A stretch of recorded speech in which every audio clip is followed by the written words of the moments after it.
This is the Rogie Report News on the Fringe FM. I'm Jess Rogie. Daredevil and flat earth theorist Michael Mad Mike Hughes died over the weekend in a rocket crash. Hughes wanted to prove the flat earth theory by taking photos of the earth from a homemade rocket. The rocket launch was supposed to be featured on the Science Channel, which was capturing Hughes' attempts to launch himself high enough in a homemade rocket to take pictures of the curvature of the earth, or lack thereof, as far as Hughes was concerned. This particular launch was supposed to take Hughes 5,000 feet into the air.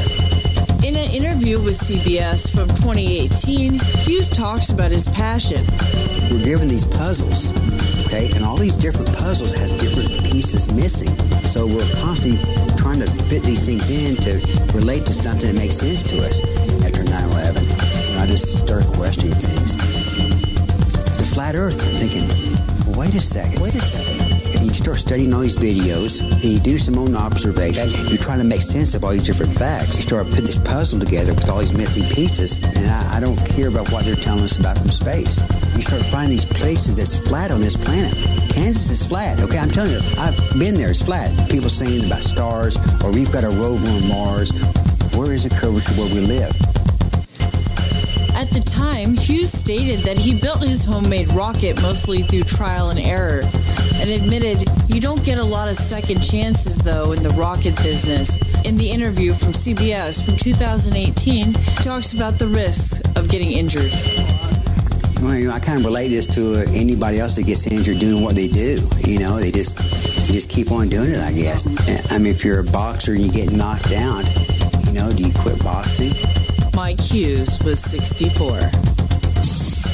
A team of archaeologists say they have uncovered potential evidence of hidden chambers behind the wall of Tutankhamun's famous tomb in Egypt's Valley of the Kings, which some say may contain Queen Nefertiti. According to the team, these scans revealed the presence of a previously unidentified space close to the burial chamber, measuring approximately 7 feet high and 33 feet long, Nature reported.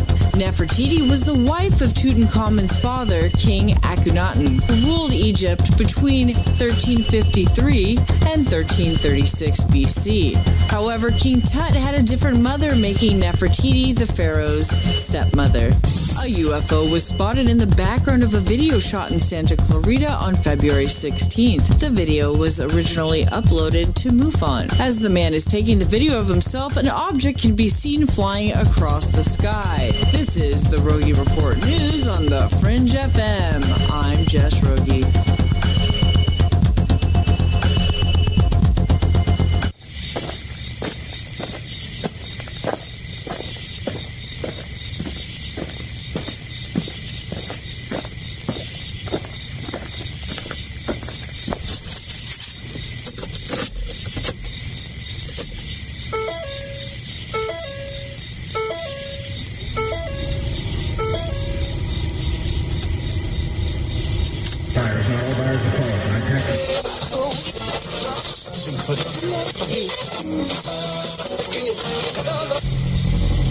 Message is being broadcast by the Department of Defense of the Republic. At 2 a.m. Eastern Standard Time, multiple unidentified objects were confirmed to have entered Earth's atmosphere. Discovery Houston, 20 seconds to LOS speed ready.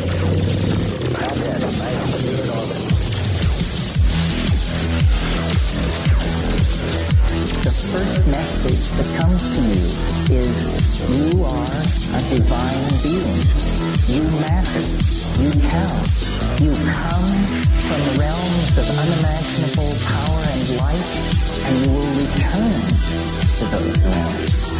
The vast stretches of the unknown and the unanswered and the unfinished still far outstrip our collective comprehension. 5, 4, 3, 2, 1. Broadcasting from Forest Tower Studios, all the way from the Deep South. Now, here is your host, Joe Root. Broadcasting from a shack on a hill in the Mossy Creek bottoms of Cane Creek, Arkansas. This is Lighting the Void. I'm your host, Joe Root, live on the Fringe FM. It is Monday night, February the 24th, on into the 25th. And tonight we are speaking to Katrina Younkin, an Arkansas native like myself, born in Fayetteville, and eclectic solitary witch. So tonight we're going to discuss what it's like to live the lifestyle of an eclectic solitary witch. And, you know, like I've always said, you know, there's really nobody that lives out in my neck of the woods that's like me. Everybody's this way. Not this girl. She's different, just like me. All right, so we're going to talk about that, the kinds of things a solitary witch does in their lifestyle, spells, and all that stuff. So that's coming up. I want to give a shout out to our wonderful sponsors, Metaphorical Archaeology, Barbara Charlton, who's doing fantastic work over there. Give them a call at 214-995-3754 if you've had a paranormal experience that's caused you any type of trauma or post-traumatic stress. You get a free session pro bono with Barbara. That's 214-995-3754. Also at getthetea.com and ancientlifeoil.com. Look, I mean, spring is here. You know, the Greyhound. Why did I say the Greyhound, right? Not the Greyhound, but, you know, the, what's his face? Pogsatani Phil. I can't even call him like a gopher or whatever. Call him a Greyhound. So, you know, he said that spring is coming early, and today it actually, I mean, it was like 70 degrees here, so it's coming. So you need to get that tea and like get cleansed and stuff, right? That's what you need to do. Get cleansed and get ready for all the stuff that's coming this summer and get your beach body ready or whatever. But this is the stuff to do it with. Non-GMO, and after you take it, you just keep taking it and you'll be good to go. Also, the best CBD oil on the planet is ancientlifeoil.com, and make sure you give UFO Seekers a follow if you're into ufology at UFO Seekers on Twitter, youtube.com/UFO Seekers on YouTube, and go watch their new season. And now I want to thank everybody for coming out tonight. Really give a big shout out to Pacho, our producer on the show. Like, he's really putting in work. And so we've got a really cool week lined up ahead, and I'll get to that too. I'll tell you all the guests that are coming this week. I used to put them up on the website, but honestly, I'm a little lazy. So it's hard to just keep switching guests on the website all the time. It's one more thing I got to remember. So I figured, why not just tell you about it on the show, like who's coming on during the week. So we'll get to that in just a minute. So I want to bring on our guests so we can kind of get this going as well. But if you want to call in and you got any questions about anything for Katrina, that call-in number is 1-800-588-0335. You can also join the Fringe FM chat by going to thefringe.fm/chat. Or you can just go to Discord and look up the Fringe FM, because that's where all the cool people hang out. You know, also want to mention too, today I was looking at YouTube, and the subscribers are still climbing, right? But there was these comments on there. Sometimes I look at the comments. It's the best place to look if you want to get feedback. And I was looking in there, and a guy said, you know, Joe, back when you first started this show, you're a lot more laid back. And he's probably listening now. It says, now you seem more like a news reporter. Now, I need a little bit more feedback on that. I still feel like I'm pretty damn laid back. I don't feel like I'm a news reporter. We got a news reporter. We got Jess Rogie, and we're working on bringing the Night Stalker in here. But if I sound like a news reporter to you, please let me know, because I'm not saying there's anything wrong with news reporting, but I don't want to sound like a news reporter for 3 hours. Anyways, give me some more feedback on that. You can hit up the speak pipe button at lightingthevoid.com. If you go to contact, there's an orange button there that says speak pipe, and you just hit it and record everything you want to say, and we will blast out what you're saying. Oh, you know, I'll put music behind it, make it sound real cool. I've done it for everybody else, and a lot of you have bought shirts. I mean, since I've made that last Void Walker promo, we've sold like, I don't know, 20, 30 more shirts. Where's my pictures at, man? Like, send me your pics. I want to see you wearing this stuff. Even if you got the overpriced socks, let me see them. And we'll put you on the Void Walkers board. All right. So let's bring Katrina on in here. It's nice to have somebody here from my home state too. Actually, I don't know if this might be the first time I've ever done that, but Katrina is an eclectic solitary witch, a mixologist, and an energy worker, and she integrates old world teachings and modern magic workings to create active applications in everyday life. she's also a void walker and a personal friend of mine. And, you know, I've kind of learned a lot from her about magic, and I kind of see a lot of things on her level too when it comes to magic. And yeah, Katrina, thanks for coming on the show. I really appreciate it. I know you live a busy life, so it's cool to have you here. Thanks for having me. I'm excited. You call in a lot, though, about all the fun things. when Mary's on. I But do. I want you to talk to me, not just Mary. All right, see, because Mary gets all the attention. She gets all the phone calls, all the attention. It's no fun, right? So, like, this time it's all about me, right? No, it's all about you. So tell us, real quick, this life of an eclectic witch, doesn't that pretty much mean, like, you don't really stick to a certain system? You just kind of pull from what you feel is best and what works for you, or how does this work? Right. Well, it's kind of like learning a bunch of different types of spirituality and methods and things that work for you, and piecing them together into like a puzzle and something that works and actually has applications to your everyday life. Because a lot of times you'll start, well, I start reading like really structured, you know, spells and magic, and I'm like, man, this is not, I can't like catch a honeybee and whisper to it and let it go and like let it set my spell loose. Like, that's not applicable. Like, how does that even work? So I started just kind of modifying things that worked for me. And that's really what the definition of an eclectic witch is, versus being, you know, say Wiccan, you know, someone that follows the reed and does, you know, the higher, you know, what they call the higher magic. Yeah. Well, I think that's a wonderful thing to do, because I honestly feel like no matter what system you study, eventually you kind of learn. And Ron Patton actually told me this, of all people. He said, eventually you kind of start developing your own spiritual thing that works for you, right? I think that's the best thing to do for everybody, in my opinion. Honestly, now I do. But it's good to have some type of start when it comes to magic, I think. So how did you get started in it? Did you start with like elemental work or reading Wiccan books, or what got you into it? So a lot of the stuff that I learned, I picked up from old wives' tales and traditions, because I grew up here in the South, obviously. But seeing a lot of things that like my family did or my parents did, and I'm like, why are you doing that? Like, why, you know, if you ever notice, like, just for instance, if you go into an old house and you see like bright blue painted anywhere, that's to keep evil spirits out. So, you know, all those little tiny things that just kind of fell in together, I was like, oh, that's kind of weird. That's kind of weird. And then I started reading more into it in high school, actually. Picked up my first, like, Wiccan book, because I was raised in a Christian household. So many of us are here in the South. Yeah, right. Because it's, yeah. And I hope you're all listening right now. Katrina, she's going to go to hell because she's talking about no, I'm just playing. Go ahead. Oh, I'm a burn. No, you know what? That's another thing too, is I integrate a lot of my Christian teachings and a lot of my original faith into my spell work too. Like, I was just reading the other day, I do a lot of protection work, mainly like passive stuff, because anything you put energy into spell wise, that energy, you know, it keeps going out until you cancel or change it, right? So it's a lot easier to cast a spell on yourself or do work upon yourself, because that energy stays in you and you're not spun out and tired all the time because you have all these irons in the fire and you're trying to juggle all these things. Yeah. So when you start fine-tuning, you start learning how to do things for yourself instead of, I can make this person like me, or I could do some glamour magic and I can make me like me, and that makes everybody around me like me. Whoa, now hold on a second. Glamour magic. Tell me about this. What's this about?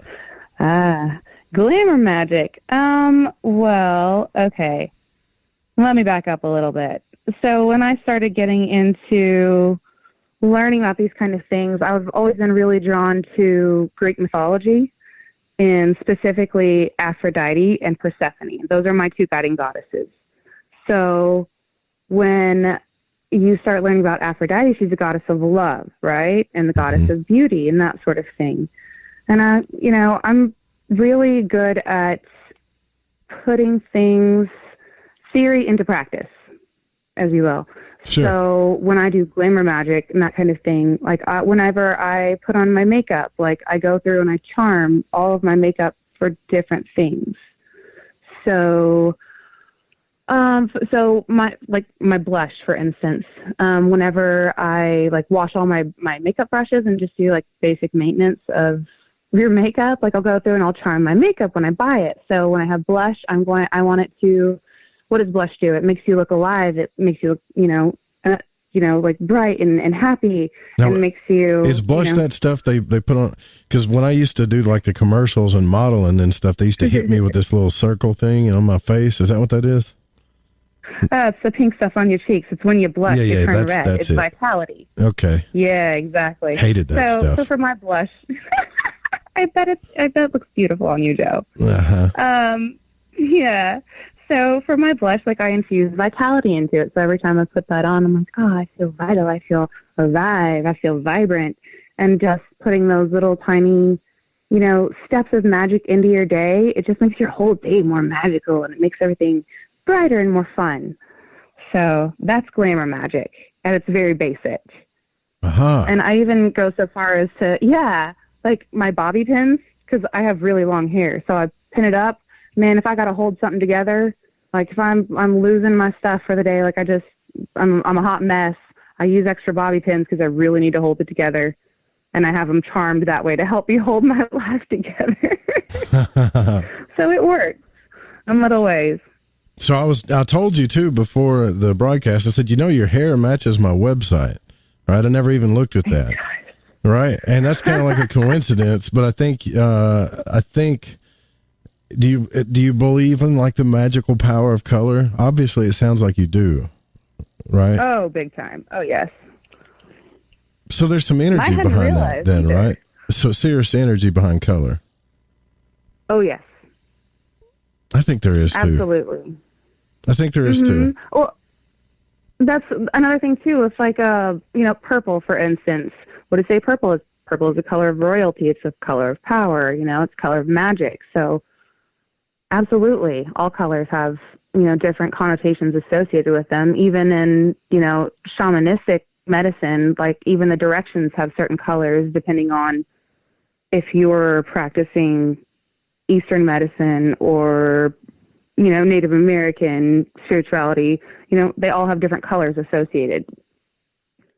But I didn't know that my hair matched your website. That's pretty wicked. Yeah, well, I don't know now. I think you're always changing your hair. Every time I get on Facebook, I think it's a different color now. So, but the pinks and the purples and stuff, it really stands. It does. It gets attention. And you know what I've learned though, really, and maybe you can attest to this too, is like if you get to where the energy is too loud, right? It can be intimidating to some people. Do you ever get that? Oh, yeah. Yeah. I get Not that you, right? There's no way you intimidate people, huh? No. Right. You know what? I have to tell you, the most fun thing about having my hair all these crazy colors is convincing small children that I'm actually a fairy. And it just makes my whole day so much better. Their little eyes light up and they're like, oh, you're really a fairy? You're really magic? It's just the best thing ever. And I tell them, yes, absolutely. And always the follow-up question is, well, where are your wings? And I just tell them that my wings are magic too, and they are too delicate for the harsh energies of this world, so I cannot wear them out. Oh, that's sweet. Okay. And they believe that. Oh, of course they believe that. Wouldn't you if you were a small child? Never. I would love that. I wouldn't buy it. I would question you. I'd be like, I ain't buying it. You're going to have to convince. No, I would probably buy it. I'm just playing. Kids, but I feel like kids need to believe in that kind of stuff. Like, when parents take away the magic for kids, I think that's terrible. Because that happened to me when I was a kid. Like my dad took Christmas away from me when I was 5, and he took everything away from me. You take away those fairy tales and that magic thing for kids, you're really like, that's just awful to me. You should keep the magic alive as long as possible. But then again, absolutely. Has Harry Potter really helped out the magical community? I don't think so. Oh my goodness. You know what? I love Harry Potter for what it is, but it's kind of like Twilight for vampires. Like they don't sparkle. Like it's so stylized as to what like a witch and a wizard is. You know, you have to have like a wand, and you have to, you know, there's flying cars and there's house gnomes. But I think, you know, magic is in itself much more versatile than that, and it has a lot more applications and a lot more people all over the world that practice it. So I don't know if it's necessarily ruined it, but it sure has put a specific brand on what people think of as, you know, witches. Well, I was lucky enough to see what, I guess, was it your altar or something? I don't know if I could talk about it, but you were like, hey, Yeah. I'm going to, and well, I don't know, were you doing an invocation to Aphrodite or something during Valentine's or something like that? Yeah. I invoked Aphrodite, and then I made petitions for my friends because I didn't really have a Valentine this year, and I know a lot of people have expressed, I see it all over my social media, really. Actually, this week, a lot of people are like super depressed, and they're really sad, and they're feeling down about themselves, and I'm like, man, I can't buy roses for everybody in the world. What can I do? And I was like, well, I can do what I do best, which is, you know, go fall back on my spirituality. So how do you spread love, right? How do you feel that love grows? Well, by sharing it. So I reached out to not necessarily a certain number of friends, just a bunch of my closest friends who I thought would be okay with accepting, you know, an alternative form of thoughts and prayers, if you will. And I said, hey, you know, I will be making my devotions to the goddess Aphrodite through, I offered up strawberries and chocolate and roses and putting music and perfume and that sort of thing on my altar. Uh-huh. And then it's so pretty. It was so beautiful. And then I just reached out and I said, hey, if you are feeling, you know, that you want an abundance of love in any area of your life and you would like that, if you would like me to light a candle for you or make a petition to my goddess, I would be more than happy to do so. And that's my way of expressing my love to you as a friend. See, I had to jump in on that. I had to. Yeah. Well. Yeah. So did it work for you? Well, let me ask you this. How often does magic work for you? I think people really want to know that. Like, does it work, Katrina, or are you just playing magic in your room? I don't play with magic. That's dabbling, and that's dangerous, and that's not something you should ever do. Even my little magics, I approach with a sort of reverence and, you know, blessing and that sort of thing, because I know that words have power, and anything you put attention to gives it energy, right? If you go back to like quantum physics, like when you pay attention to something, you change it, like you affect it with that. And I believe that's what magic is the actual application of energy into our world via, you know, your spells or your words or your actions. So my spells do work for better or for worse. And I have learned that being solitary, you know, I do read a lot. I read a lot of different kinds of magic books, and I read a lot of, you know, anything I can get my hands on the internet, whether it be like books that people have gifted to me, anything I can to try to make this stuff work, because I can tell you, I think I told you a little bit about this. I had attempted a romance spell, which did not go as planned. They never do. It went very sideways. Wait, hold on. Were you directing this at one person, though? No, I was not. And that was part of my problem, was it was not well enough defined of what that I asked for. Okay? So I found this spell, this charm, and it seemed really sweet. And it was like to draw a lover to yourself. And I was like, I'm kind of lonely. I would like a lover. That would be nice. You know, I would like some attention. So I was like, okay, I'm going to try this. And basic outline of this spell is you take a piece of jewelry. I used a ring, just a little piece of, like I have so much jewelry. I just took one of my spare rings I didn't wear all the time. And it says, bury it under a rose bush and, you know, say this little spell or whatever. And that was the one. That's actually the same one that said, catch a bumblebee and whisper your spell, whisper your wishes for your lover and let it go, which that's not applicable at all. So I when was the last time you caught a bumblebee? I don't really? I try not to catch them because them some bitches hurt if they sting you bad. Yeah, like I'm not trying to go out and like catch animals to bend to my will. That's kind of not what I'm about.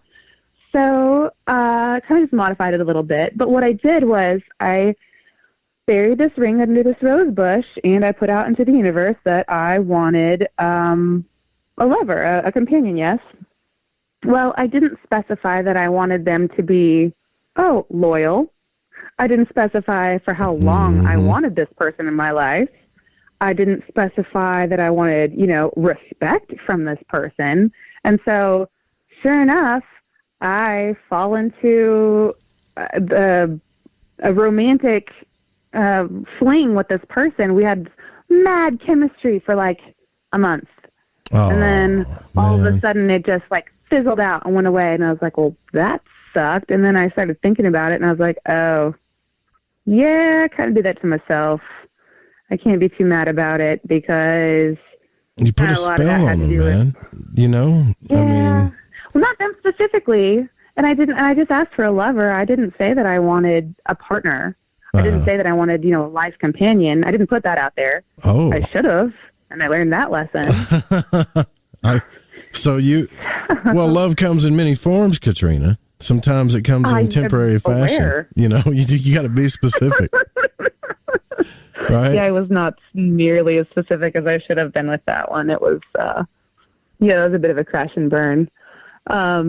Conversely, there is bleed over from spells. Also, I never went and dug up that ring, and it is still buried under that rose bush,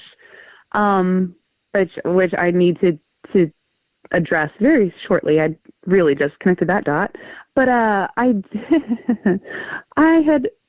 so I like to do things for my friends for holidays, yes. I made some really pretty little bath salts for some of my close girlfriends for Christmas, and I put some rose petals that I had harvested and like some of my own from my own garden, and some lavender buds and these really nice, bath salts, and I gave them out as Christmas gifts.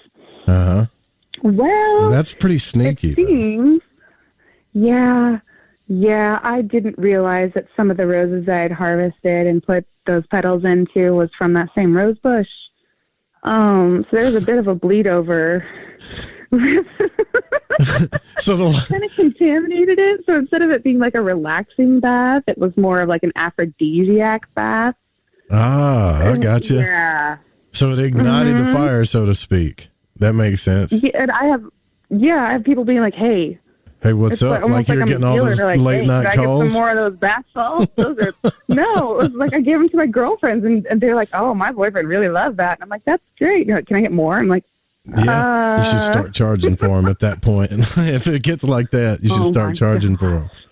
But right? Yeah. But seriously, though, I mean, obviously, it's really cool to hear about this because usually when we talk to, I would say other than like Gordon White and a couple other people, usually when we talk to magicians, they come from this power place of like know-it-all or whatever, where you're actually being kind of honest about it and saying, hey, yeah, I'm a practicing magician, but not everything works out the way I want it to, so it's cool to hear that you're willing to talk about, you still are willing to experiment, right? And see that things just don't come the way they're supposed to all the time, Right. And then some things work too well. Some things work.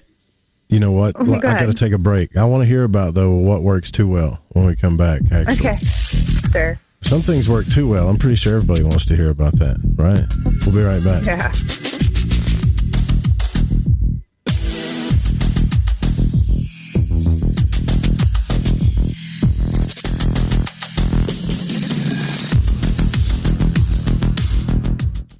Howdy, this is Catalina, and you're listening to Lighting the Void with Joe Roop.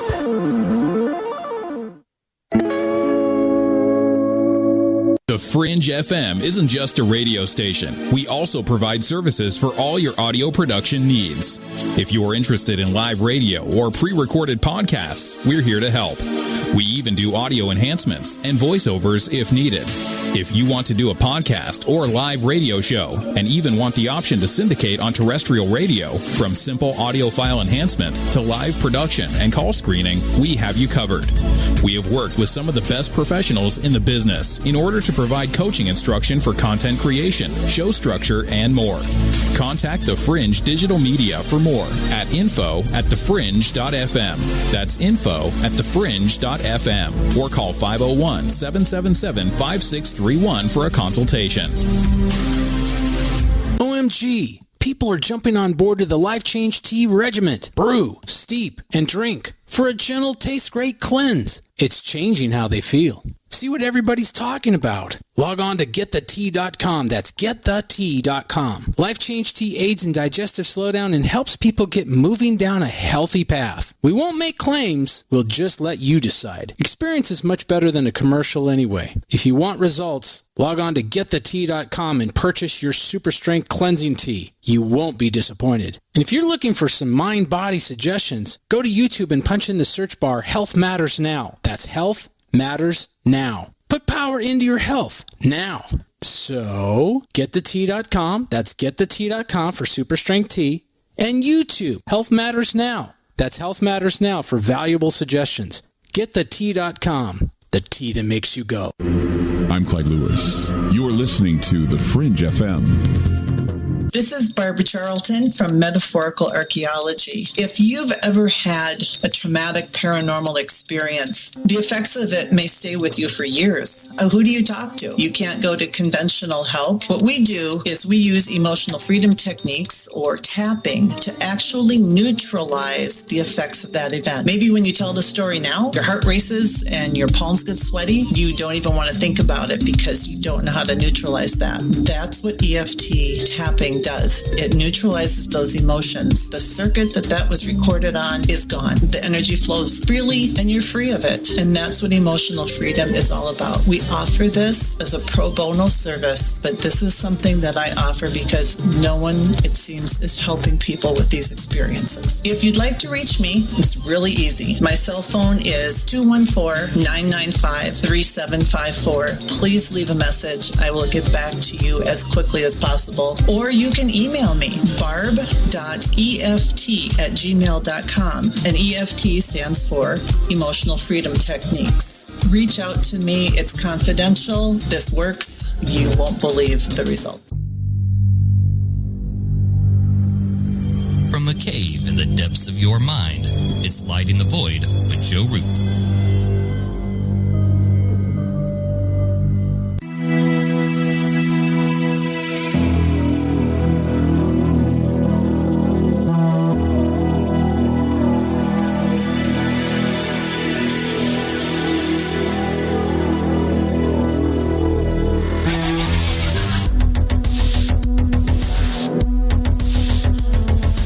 Katrina Younkin is our guest tonight, Eclectic Solitary Witch, native Arkansan. Speaking of Arkansan, we will be at the UFO conference the weekend of April the 10th, the Ozark UFO conference. I believe it's their 33rd. I want to say it's the 33rd event they're having up there. So the weekend of April the 10th, we will be there hanging out. So I hope all of you guys can come out that are in the South. You can come out and hang out with us. Are you going to go, Katrina? I mean, that's your neck of the woods. You should come see us. I would love to, yeah. I'll make sure that I mark the days off I'm out of work so I can go. That'd be a lot of fun. Yeah, it's going to be fun, right? Like, so if you guys are, I mean, even if you're in like the Oklahoma area or you just happen to be coming through or whatever, just come out and hang out with us. And I also want to say, too, real quick, because I promised that I would do this later in the week. So tomorrow we're going to have Brendan Murphy on. From brendanmurphy.com. That's going to be a really cool episode. Then Geraldine Orozco is going to be on Wednesday night. And then Thursday, Mike Clellan, the owl guy, will be back. So we're going to talk about owls again. So that ought to be pretty interesting. Now, Katrina, before the break, you were telling us like some magic spells actually work a little too well. Oh, what are we talking about here? Yeah. What are we talking about here? Well, Well, let me preface this with, I actually am an energy worker. Like, I'm a trained massage therapist, so I know how to ground and shield and do all those things too. And we can talk about that here in a minute, but I'm not just winging it out here. Like, I'm not just like opening myself up to random things. If you guys are worried, because I know that was a concern of mine when I first started, was, man, I don't want to just open a door that I can't close or invite things in that I don't want here. That being said, I do a lot of mirror work. Okay. So mirrors work in so many different ways. A lot of the spell work that you do, you know, has real world application in that if you want someone to, this is what went sideways for me, reflect upon something that they've done or said, a really good way to do that is to trap them in a mirror, metaphorically, or you know, put them in a place where they can reflect upon what they've done. And that is the one that was kind of a two-part deal for me. It started as a freezer spell because I had a friend who was just going off their rocker for a little bit, and I just needed her to cool it. Like, I just needed her to cool her jets and to chill out for a little while. Yeah. So I took her picture and I took her name and I wrote it all down and threw it in the back of my freezer. And I bound it. Well, I bound it with some white string and, you know, put a little piece of gum on there so it would stick, you know, because sticky gum, haha. Right. Anything that makes me laugh works better. I'm just saying, like, that's one of my favorite parts, is making things that make me laugh. So I threw it in the back of the freezer, okay? Just left it there for a while. Just let her cool her jets, just let her chill. And then I realized that her actions absolutely did change, and she became a lot cooler to everybody, to her husband, to her kid, to her friends, to everybody around her. And she just became almost like frigid. And then I was like, oh, crap, what have I done? Like, maybe I should slow my roll on this a little bit. Like, maybe I should reel this in. So I went in there and I pulled her out of the back of the freezer. And and then I decided that I still wanted her to reflect on her actions for a little while. So I took 2 hand mirrors and I took that same little piece of paper, it was still bound, and I just put her little piece of paper with her name and her picture in between 2 mirrors facing each other. And then I tied them together and I left it on my altar for a week. And every time you go by, anything that's on your altar that you're actively working on, anytime you are there and putting energy into it, all of the things that you have currently going receive that energy. So anytime I would walk by and I would, you know, like put a flower on there, or I would light a candle, or I would light some incense, or I would just sit down and meditate for a few minutes, energy goes into whatever you have working. Okay. That makes sense. Yeah. Now, do you not feel worried about talking about what you do, though? Like, because a lot of people say that. They're like, well, I shouldn't talk about, if you talk about the magic that you do, that can backfire on you, that kind of thing. But it sounds to me like you're pretty open about your magic, or at least you're pretty open about understanding that things might not work out the way you exactly want them to. You know, I think that's actually kind of cool because it allows you to be, well, I don't know. What do you think? Does it feel dangerous to you sometimes? I'm not actively working against anyone. These are things that I've done in the past that are over with. So I feel comfortable talking about them because the situations have resolved themselves. I don't post a lot on my social media about my altars and that kind of thing, but also all of my altars change. Like, anytime I do something new, I change everything that's on it, so it shifts itself. So it's not necessarily the same thing. So if I put up a picture of something, within a week it's going to be different. Mm-hmm. So I don't feel like it's necessarily putting myself in danger, but I also, like I said, I fall back on a lot of protection. Like, the first things that I learned how to do were protection, were, like I said, grounding and centering and putting shields up. And I have crystal grids around my property, and I have constant circles, and I have, salt rings and that sort of thing. Actually, one of my favorite little life hacks is to take a big hula hoop and break it open and empty out all the beads of it, and then fill it with salt and then seal it back up. And so you have a permanent salt circle wherever you want to take it. Okay. And so if I go do things outdoors and I want to go sit in nature for a little while, but I don't want to salt the ground and poison the earth, I can take my salty hula hoop and have a mobile circle. Does that make sense? Ah, that's kind of cool. Yeah. Mm-hmm. Yeah, so you've learned some practical stuff too. Like, that's really cool. I would have never thought of that. Yeah. And that also, I'm not seeking to hurt the earth. Like, that's one of the things that drew me into being a witch in the first place, is because I really, really love to grow things, and I love to nurture the earth around me and that sort of thing. And it's a lot of the druidic type of practices, only I actively spellcast as well. So I can't necessarily call myself a druid, because I don't. But you're attracted to druidic magic, though, right? Oh, yes. That's really interesting. So right now, does it feel like, well, where I'm from, because I'm from the southern part of Arkansas, it feels like this isn't really accepted. But do you feel like in northern Arkansas, well, I don't know, because there's a lot of people listening from all over. Do you feel like that people accept it more in the South now than they used to? I think in general it's more accepted. I really honestly haven't talked to a lot of people about my choice in particular faith designation. Oh, this is your coming out party then, huh? Yeah, I'm coming out of the broom closet, man, like getting swept away here. I have had backlash. I had backlash even when I was in high school. From my friends' parents. I asked my stepmom to buy me a book on teen magic at the bookstore, and the next thing I know, my stepmom's telling all my best friend's parents, who are very active in their church, oh, she's a witch, didn't you know? All these things, and all of a sudden I became pariah. And I was like, oh, this is not good. This is not good.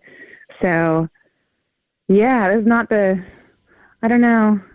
Arkansas is a very conservative state, and Fayetteville is a lot less conservative because it is a college town. And we actually do have a really cool little esoteric store over there. It's my favorite store. It's called the Four of Wands. It's awesome. It's filled with things from all kinds of different faiths. But it's still kind of a touchy subject, and I still kind of get people look at me cross-eyed when I say, yes, I'm a practicing witch. Or they'll say, oh, you're kind of witchy. And I'm like, yep. Sure I am. Yeah, right. Hammer, meat, nail. Like, I am a witch, yeah. And I still get weird looks, but I've become a lot more comfortable with it because it's just who I am, and I'm not going to be afraid of it because I am the magic, so I can't deny it. It'd be like denying that I have blue eyes. Like, I mean, that's just who I am. Well, you know what? I think that's cool. I think it's cool that you stand your ground about it. I don't know. I just kind of pretend that I'm normal with everybody else, so to speak. And then I don't really talk about it because I just don't want to make a big fuss about it. But I feel like if I was in northern Arkansas, because I've been to Eureka Springs, I've been in, up there in the mountains where everybody thinks all the hillbillies live, right? Actually, there's a lot more open-minded people up there, especially Eureka Springs.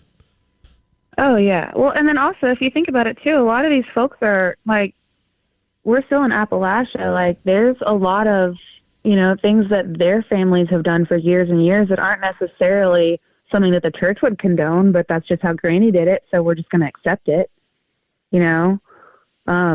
like carving crosses into your windowsills or having cold iron above your windows and doors to, deter evil spirits. Like, those are just things that were brought over from the old world that people just integrated into their everyday life, and they don't really think about it. But if you go to church and say, oh, I made sure I had, the horseshoe above my door, they'd be kind of like, well, why? But if you're from the back hills of Arkansas, people will be like, well, of course you did. You know, it's bad luck not to. You don't sweep out the front door either. You're sweeping the luck out. Yeah, no, there's a lot of folk magic in Arkansas, though, I've noticed, right? Have you noticed that, too?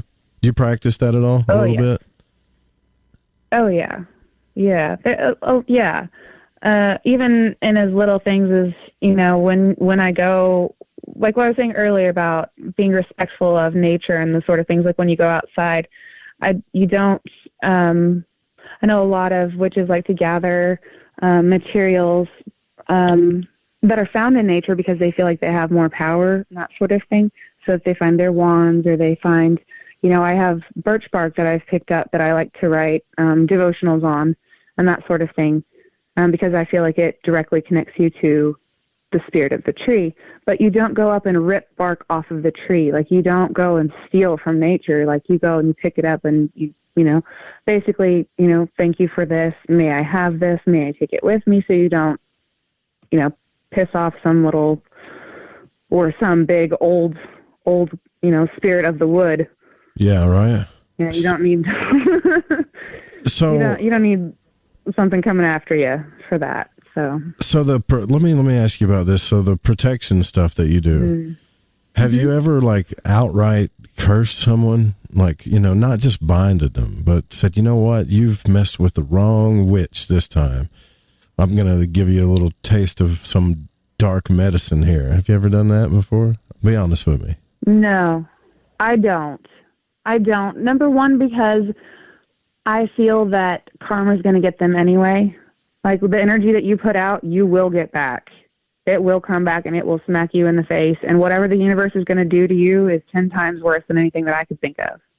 Also, I don't want to waste my energy. And that kind of, like, even just hating someone is just such an energy drain on you. Like, we have so much in our lives that demand our energy, whether it be your work or your kids or even just, you know, keeping your house clean or making sure your bills are paid on time. There's so many things that drain our energy that it doesn't make sense to me to put energy into something so strong as that's going to continually drain you.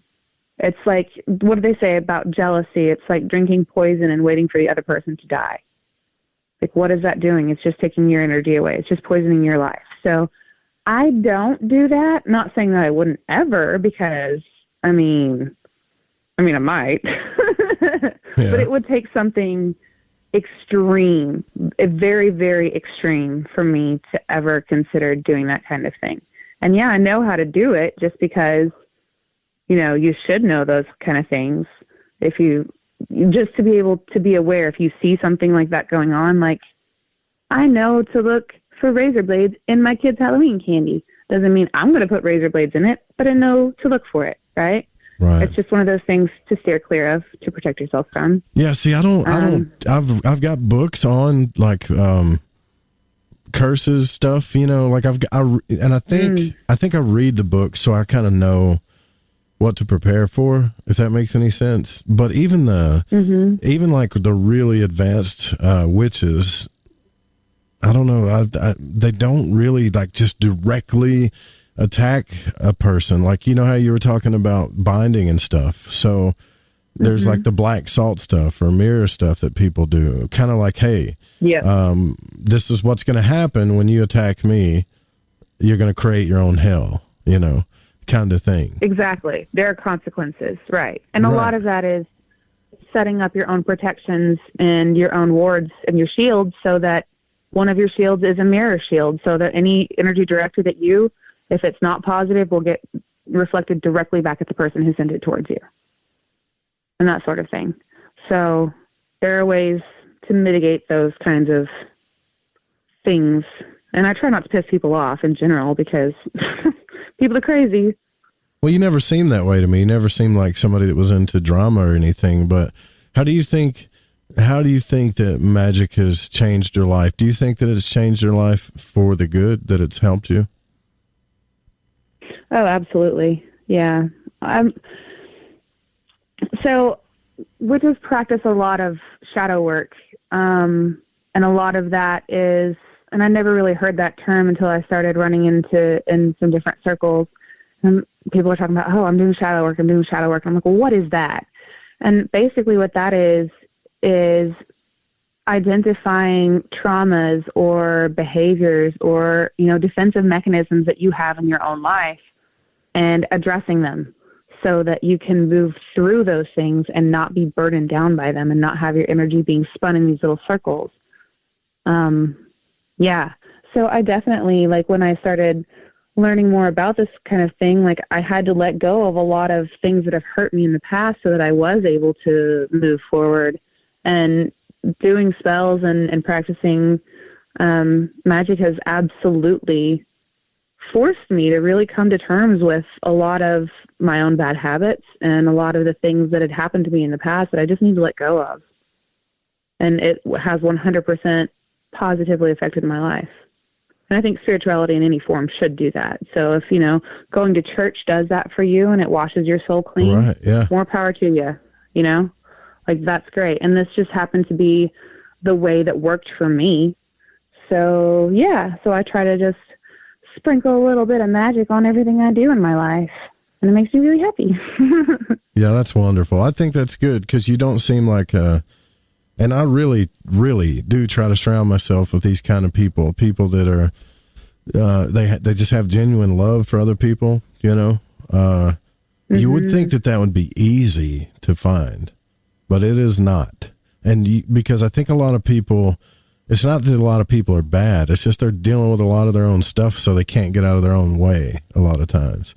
So they're not willing to see things from another person's point of view, if that makes sense. And that's part of the reason that shadow work is never done. It's always a constantly evolving process because we're all humans, and there's always going to be a situation or a conversation or a new trauma that enters your life that will, it can make you bitter, it can make you sad, it could do a lot of different things. So that's why that constant self-examination and then, even changing the words that you use in your everyday vernacular can really affect how your whole life moves forward.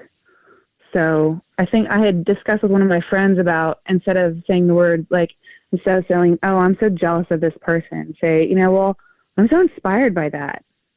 And then you just shift your narrative and you shift your whole life into a space of man, that's really wonderful. That's inspiring. Not oh, I wish I had that. And then you start, because you don't want to go into that bitter spiral. But if you can go, oh, wow, that's amazing. How can I how can I move my life forward in that kind of way? It opens up possibilities rather than putting you into a dead end. Now, do you do any out-of-body stuff? Have you gotten to that point yet? Because you talk about energy work and magic and stuff. Have you figured out the leaving the body thing and traveling and all that?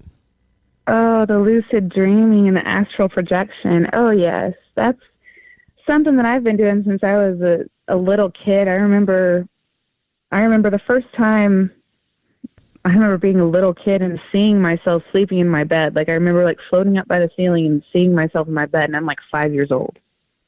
Oh, wow. And I'll have, yeah. And then it's always just been something that I did and not something that I really thought of. But now I've realized more as an adult, and especially in the past couple of years, that a lot of times when I don't get a lot of really good rest, it's because I'm lucid dreaming or I'm working through things or I'm remembering past lives or, man, it's a lot. I figured out how to wake myself up from recurring nightmares because I know what's coming, and now I know how to literally shake myself awake out of bad dreams and that sort of thing. Oh, I know exactly what you're talking. When you talk about shaking yourself awake, there's really no other way to describe that, because I used to do that too. You should be like, man, I want to wake up, but I can't, right? But now there's you slowly figure out that it's like a vibratory shake that you do kind of on the inside that wakes yourself up, right? And literally in my dreams, what it is I'll turn around and I'll grab a hold of a doorway or a wall and start physically shaking myself in my dream, back and forth. And then I wake up and I'm tossing back and forth in my bed. And I that's freaky if anybody sees that. They'll I don't know, your kids or something, be like, I don't know what's wrong with Mom, but she's freaking Mom, out. twitching again. I don't know what's happening. I talk in my sleep too, so I'm sure it's great. Yeah. Yeah. So the protection stuff, I mean, I get that. I like what you're talking about there, because I always wonder when people say protection, what do they really mean? Do they mean, well, I'm just putting a shield up around myself, or are they actually attacking others? Because I got to tell you, man, even the people that are super advanced with black magic, even those people that do curses, like the way that they tell that it's working is if bad things are happening to them. So do you really want to be messing with that stuff? You know, like, I don't know.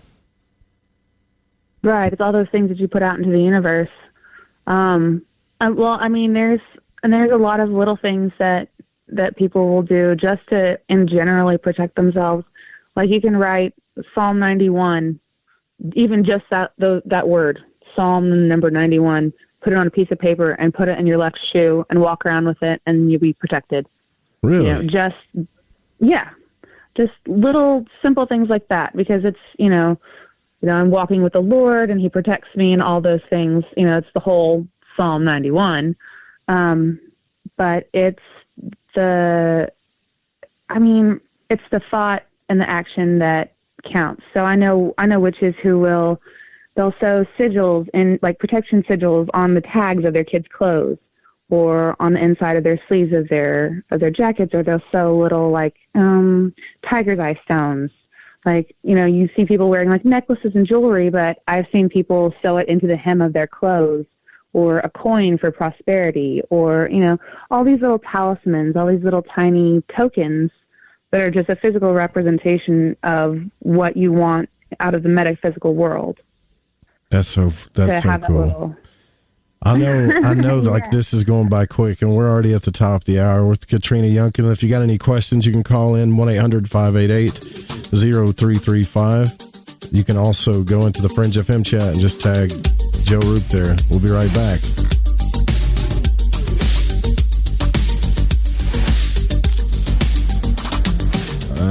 Ew, yuck. They're unhealthy and gross. Bugs, I hate bugs. We keep a clean home, but occasionally bugs show up. Well, I found something that is tougher than bugs. Orange Guard. From contact, it kills bugs. Plus, Orange Guard kills hidden bugs and keeps new bugs away for weeks.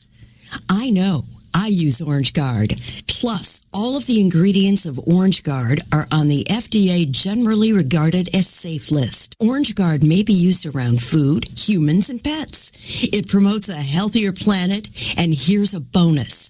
Orange Guard cleans where it's sprayed.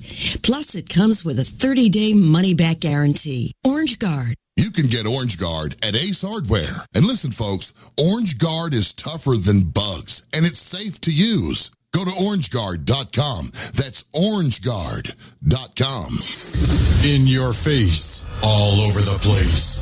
We're online 24/7. 24/7. You're listening to the hottest internet station. Are you intrigued by Paranormal Talk Radio? You'll love the new Paranormal Radio app from TalkStream Live. You'll find a great selection of talk shows covering UFOs, ghosts, strange phenomena, and much more. Download the Paranormal Radio app now and start listening to the very best in paranormal talk entertainment, including the network you're listening to right now, the Paranormal Radio app. Free in Google Play and the iOS App Store. Hey, this is No Way Jose, a Northern California Piscean stuck in the Arizona desert. I'm a void walker, and I got the shoes to prove it. So what do I do when my soul yearns to delve deep into the realm of the unknown? I aim my satellite straight into the night sky and catch a smooth ride on the KTLK-DB radio waves. I tune into Lighting the Void with Joe Roop on the Fringe FM. Joe, Lighting the Void is the best show on the planet. This is Barney, your friend from Facebook. Thank you and all the crew for all you do. Namaste, my friend. This is Macon from the foothills of North Carolina, and I am a void walker. G'day, void walkers. This is Lily from down under Australia. The world may be small, the enigma is greater. So let your curiosity take you for a journey with Joe Roop. Hey, this is V, coming in from Central Maryland, and I am a void walker. This is Kevin Doherty, a beginner void walker. I'm from Vancouver, BC. I know a little about a lot, and as Leonard Skinner said, I'll guess the rest. I learned a lot from Mr. Root in the show, and heard it from the beginning. I knew right then he was going to be a new Art Bell. Thanks for all your shows, and keep it up. Hey, this is Derek from Mass, a.k.a. the Night Stalker, and I'm a Void Walker. This is Mark from Chicago, and I walk the void to ascertain what is consciousness. My name is Jared Johnson, and I'm from Humboldt County, California. I do not know all the answers to the questions about reality. I do not claim to know the ultimate truth about life. I seek that which has been made hidden as a part of a family of explorers of consciousness. I'm a Void Walker. Thanks, Joru. Introducing Shadow Light Tarot from Waking Canvas, the Fringe FM's new contributing artist, Eric Tisi. This hand-illustrated black and white self-published deck serves as a reinvention of the tarot, never before witnessed. Each of the several suits of this 88-card deck lineup form an infinite panoramic scene. Even the included visual companion guidebook is entirely hand-illustrated, cover to cover, with beautiful visuals and esoteric symbols and artwork. The newly released deck comes in a custom magnetic box with its own travel pouch. The Shadow Light Tarot Premium Deck and its travel-sized mini deck Wonderlight Tarot are both available now from WakingCanvas.com. If you use the code word FRINGE, that's F-R-I-N-G-E at checkout, you'll receive an extra 10% off your entire order. To discover more, including a free reading and time lapses of all the illustrated artwork, make your way over to WakingCanvas.com today. That's WakingCanvas.com. Right, me old Chinas. I know it's an ad break, but before you lot shoot off and make yourself a cup of Rosie Lee or whatever else it is you're going to sling down your Gregory Peck, you need to listen to me babble. If, like me, you found your way to Light in the Void via a downloadable podcast, you might want to take a butcher's at the Fringe FM Wind and Kite. You won't Adam and Eve how many other shows there are or what they rabbit on about. Ancient history, conspiracy, the consciousness, the esoteric, the occult, metaphysics, parapolitical, ufology, technology and spirituality, to name but a few. They got featured hosts like Ryan Gable, Jeremy Scott, Alex Exum, Tim Doyle, Cortana and Gigi, Susanna Ross, the Reverend John Polk, Michael Deacon and J.D. Lewis. You might find yourself listening to the thoughts and theories of the author of The Fish you just finished reading. Or you could pick up the dog and bone, call in and tell everyone your own beliefs or experiences. So do me a favour, before you put on the Ansel or crack open a bottle of vino or roll a joint, go to the Fringe FM and see what you're missing. We all have that story to tell in our lives. The winds were howling, the ground shook, you could hear rushing water, and then history repeats itself. When there's no power, refrigeration fails, stores with their shelves stripped bare, ATMs can't operate, deliveries stop. Then what? These events can last days or weeks. You need a plan. In statements made during recent interviews, FEMA Administrator Brock Long has repeatedly urged all Americans to understand three truths. FEMA is broke, the system is broken. If this is the new normal, Americans can't rely on federal cavalry when disaster strikes. Don't get caught out in the elements empty-handed. Prepare with us by going to preparewiththefringe.com and get your 2-week food supply. 92 servings, 8 food varieties with 25-year shelf life. Normally $137, now only $75. Or get a month's supply, normally $247, now only $147, shipped in one business day. Just go to preparewiththefringe.com or call 888-440-7931. That's 888-440-7931. Get this great offer and be prepared while it lasts.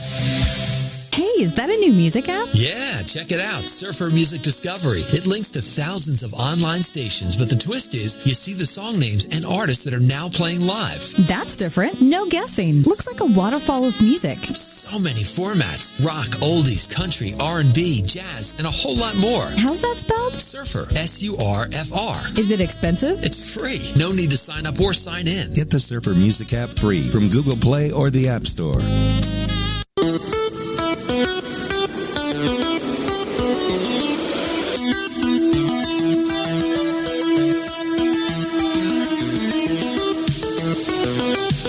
To call Joe, pick up the phone, dial 1-800-588-0335, toll free from the United States or Canada.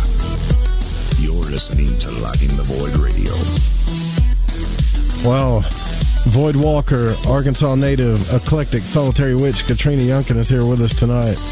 live on the broadcast or live on the Fringe FM. Don't forget, too, after this show is over, the Secret Teachings with Ryan Gable will be on. So the Fringe FM has live broadcasting to you and for you all night long, Monday through Friday at the very least, on the weekends, too. And we're going to be bringing more shows to the Fringe FM. We're going to be going to more places. We're working on bigger and better things. That's all I got to say for now. So especially, I would like to mention one more time again, is like the Ozark Conference. Come out, because it's going to be cool. We're, I think we're going to be in there with KGRA is going to be there too, which is another radio station. Not local, by the way. They used to be, but now we're the only Arkansas-bred kind of digital station here. I believe that some of their crew's still here, though. And, Whitley Strieber is going to be speaking. There's going to be other speakers there. I hope we're going to have some T-shirts and swag for you this time. When we first started doing this stuff, I would go to these conferences and I would have like a, I don't know, it's like this cutout of the Fringe FM I would just tape to the table and be like, hey, you want to come talk to us? And now things have just kind of gotten a lot bigger since then. And I have to thank all of you guys for that, because really, it's the audience that's done that. It's you, Void Walkers, like you, Katrina, that's really helped us grow. So thank you. Oh, thank you for keeping this going. It's really fascinating. I love listening. I love learning new stuff, and it's really fun being on here too. I don't have as many credentials as a lot of folks do, but I am very open with all of the things that I do, whether they're good or they're bad or they're, hilarious, which they often are. So, man, it's good stuff. Well, I wouldn't, don't sell yourself short, because a lot of the people I have on here practice magic. Like, let's take Nish, for example. Okay. Nish is in the chat room. No one can doubt her credentials as a witch, a diviner of tarot, that kind of thing. Of course, she happens to be lucky, and she's from, the Pacific Northwest, where a lot of witches are from. I remember you telling me that place when I told you about it up there. You're like, wow, that sounds like my kind of place, right? But it is, but you still are doing the same things. And that's what I'm trying to get. That's the message I'm trying to get across tonight, because there's a lot of, oh God, do we really want to get into the subject? Okay. So there's a lot of people that practice magic, that really help people, that talk to people, like Nish, Gordon White, other people like that. And then I really see this thing where people, they learn a little bit of magic and they learn a little bit of spirituality, and now they want to go out and teach everybody, and it gets kind of dangerous sometimes. And I've seen it hurt people. I've seen it cause all kinds of weird things to happen. And like, this is what I'm trying to say. Magic is not something that you should just play around with and assume you're an authority figure in. It's like a lifelong process, just like astrology or tarot or learning Hebrew, this kind of stuff. It's like a lifelong thing that you get into, and you got to be careful about who you're teaching what a lot of the times, So that's kind of why, like, I respect you when you talk about your stuff that you did. You say, okay, this is what I did and how I did it. And this is what happened, and it didn't kind of work out the way I wanted it to. So you're being a lot more real about it than most folks would be, that I'm in my experience. And I think that's cool. I like to try to take a scientific approach to things too. And I write down, what I did and what tangible results I see, or what I, experience, or even I'll have friends that, I did the Valentine's thing, and almost every single person that I talked to said, I want more self-love in my life. And I went, really? Okay, cool. Like, we can totally do that. Oh, yes. I think almost every single person said, I want more self-love. Like, I want, and some of it was really specific. Like, a couple of people said that I want more self-intimacy with myself. And some people said, I want more body acceptance. Like, I can't look at myself in the mirror without crying. And that kind of, I wasn't expecting that kind of, like, outpouring, but like, just, it really touched me that they would trust me with, putting that kind of energy out to help them through that. I'm not a therapist, but I definitely am a caring friend. So, yeah, I'm laughing because I'm not a therapist either. When people tell me that, they say, when I look in the mirror and I can't stand myself, what I tell them, I'm like, well, just make it up in performance. That's what I say. Like, I don't, I'm not really, I mean, when you get to a certain age, it's kind of hard, to have that, to be happy with your body. And then, you know what? There's a lot of people that I've seen this too, that when they look in the mirror, like they don't see what other people see. Like someone could be just drop dead gorgeous and they don't see it. And it's almost like a weird curse.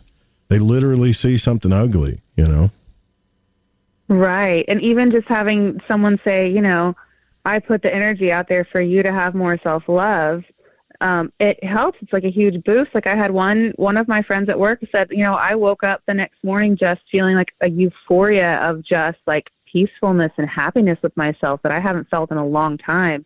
Like, thank you so much. And I was like, you're welcome. Like, I'm so happy that it, helped you in such an immediate fashion. That's outstanding.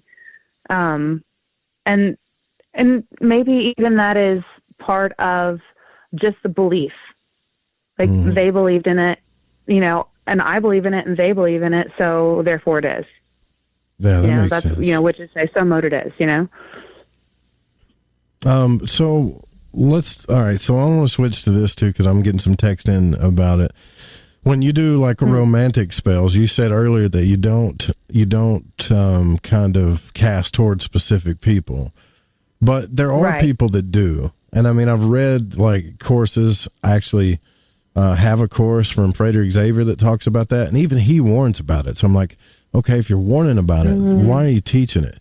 I mean, does that ever work? Like if you want a certain person to fall in love with you, I've never seen that work.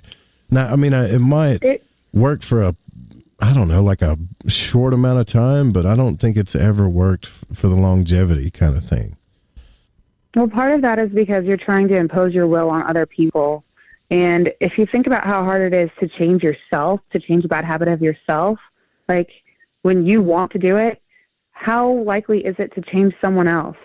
And even if you do affect that, it's going to be such a, like, even if you want just a gentle nudge, a lot of times there's no way to measure that force, and you end up like shoving them head first into obsession or, really, really intense things, so where it's like, if I can't love you, no one can love you. And it gets destructive very, very quickly. Oh, God, that's scary even hearing you say that. Yeah. Because if you think about it, love is ruled by fire. So, passion and creation is great, but there are wildfires, there are volcanoes, like you can burn just as quickly as you can be warmed by a fire. Right. So it's literally playing with fire, and someone else's emotions, that's free will. It's not something to mess around with, and you're a lot more likely to have better effects if you try something on yourself rather than trying something on them. So make yourself, like give like yourself make yourself more patient, more loving or something like that, or what do you mean? Is that okay? Right, you pretty much answered it. Yeah, or maybe read up on how to recognize people's love languages and speak to them and interact with them in ways that they will understand that is a love language. So maybe it's acts of service, maybe it's gifts, maybe it's, maybe it's physical touch. Well, maybe they hate being touched, and you're one of those people that walks up and like puts your hand on their shoulder every day, and they're like cringy about it, Oh God. So, could you deal with that? I don't think I could deal with that. Like, I don't think I could deal with somebody like that. Like, don't touch me. Like, what? Like, really? Like, touch is a physical sense. How can you not stand it? There are people like that, though, I guess. Trauma, deep-seated trauma. A lot of that stems from not wanting, like, fearing of how someone is going to perceive you.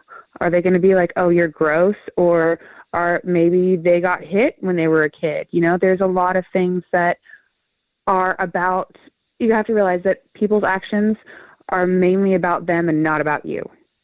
It's not that they don't want touch. It's not that they don't want to be able to receive touch. It's that they are not in a place mentally or physically where they can have that healthy input. So, I mean, it's learning how to read people and learning what people need in their lives. And if somebody doesn't want to be with you, there's not a love spell on earth that's going to make it a healthy relationship, and it's not going to be something you want. It'll turn into a zombie or something crazy.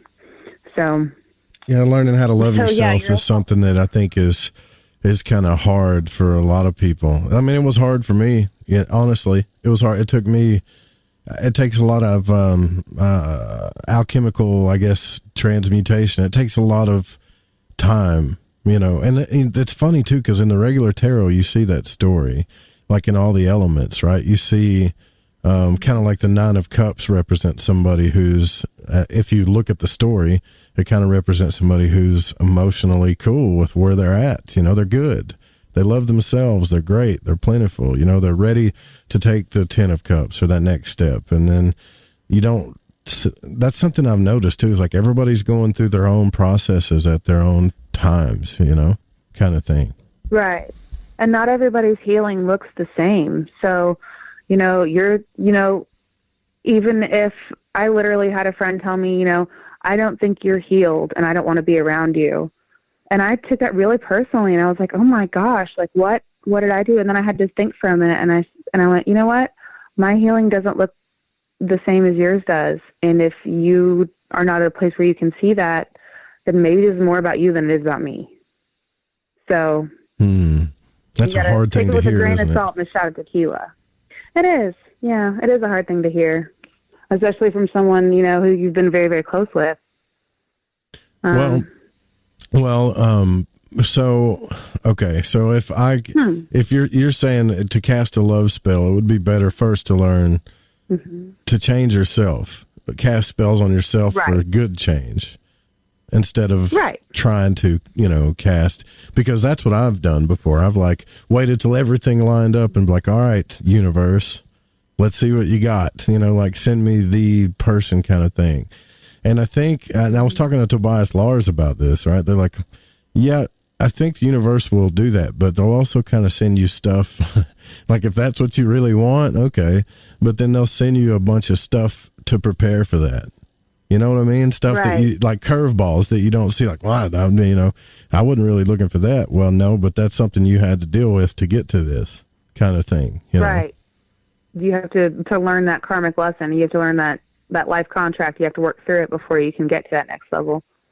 That's one thing when I do my when I do my makeup in the morning, I put the alga's like rune on my forehead above my third eye, the protection. But in the Norse runes, that protection comes at a cost. You have to be willing to fight your utmost. You know, you have to be willing to do as far as you can before that protection is going to kick in. So you have to make sure that you have done all the things that you're supposed to do before that magic is going to kick in as well. It's like they say that, you know, I prayed to God every day to win the lottery ticket, and then I got to heaven, or, you know, to win the lottery, and then I got to heaven, and God says, well, why didn't you buy a ticket? Like, you have to take the steps to get there, or you're never going to get there. You won't be prepared. You won't be ready for it. So do you do daily, like, divination, too? Like daily tarot or daily runes or anything like that? I don't do it daily. I do it when I feel like I'm called to do it, or if I'm feeling really conflicted or confused about something and I want some guidance on it. And I'm still learning. Like, I'm not anywhere near where Mary Ducina is with her astrology and her tarot. Like, oh my she God, is so far advanced. Man, last Friday she was really killing it, like deeply. Wow, like every caller that called, you know how sometimes that she'll talk and some callers will be like, yeah, you know, every now and then she'll get a caller. It's like, yeah, I think that's what I'm going through. Yeah. Not this time. Like this time, something happened. I don't know if it's the Pisces moon, the retrograde, or whatever it was, but everybody that called in was like, oh my, that's like the exact thing that I'm going through, you know, before she even talks to him. She's got that 2020 vision. Yeah. Isn't that weird? She pulled that card before the caller even connected. It was amazing. She was so great. I was very, very impressed. I love Mary. How can you deny that? How can any skeptic deny that? Because I hear what they say. because I talk to Alex Exum about this all the time. He's like, no, dude, they're asking questions and they're filling it out. And it's like, okay, yeah, but this woman is telling people's story after they say hi, that's it. That's pretty, right. I mean, that's pretty deep. She told me that I was going to dye my hair before I even said anything about it. Yeah, right. She's like, oh, I see. Yeah, she's like, I see your hair in pink and purple. And I was like, I have a hair appointment in 3 days to get my hair dyed pink and purple. Like, how did you know? Like, what is this magic? It's Mary DeCina. She's incredible. Yeah, so how much of that? Very much so that. How much of that do you think magically, I honestly think we all have that. And Mary's just learned to, now I could be wrong, but I think, how fast she spits out stuff. Like boom, boom, boom. She just starts speaking. See, I think we all have that. Like when somebody starts talking to us or we get that vibe or energy from somebody and we want to say we want to go with our intuition immediately. We want to just start talking and firing off our intuition, but that voice of doubt comes in and it negates the whole process, then twists it all up. And I think what Mary, I could be wrong, has possibly figured out is how to shut that off and just fire off whatever's coming through, She's learned how to trust it. And a lot of the divination and that sort of things that you do with the tarot or from, runes and that sort of thing, it's your subconscious or spirit speaking through them to deliver, whatever message it is that you need to hear at any given time. Because I've pulled cards for my friends before, and, I see, one thing in it, and then they look at it and they go, oh, this is what that says. And I'm like, how did you come? Like, I'm A, B, C, and you're all the way at, this is the color purple. Like, how did you make that leap? And they're like, well, it's clear that, this, and this. And I'm like, oh, okay. But that's their intuition speaking to them. So I think that Mary has really just tuned in to, being able to trust that and not have that, that layer of, well, what if, are they going to laugh at me? Is it stupid if I just say, your mother's sitting there with a cup of lemonade in her hand, or whatever it is. Yeah, for sure. So you don't do it you don't do divination every day. I think that's, what? That's probably smart because I got to this, God, I'm going to confess this and you're probably going to laugh, but you've probably done this.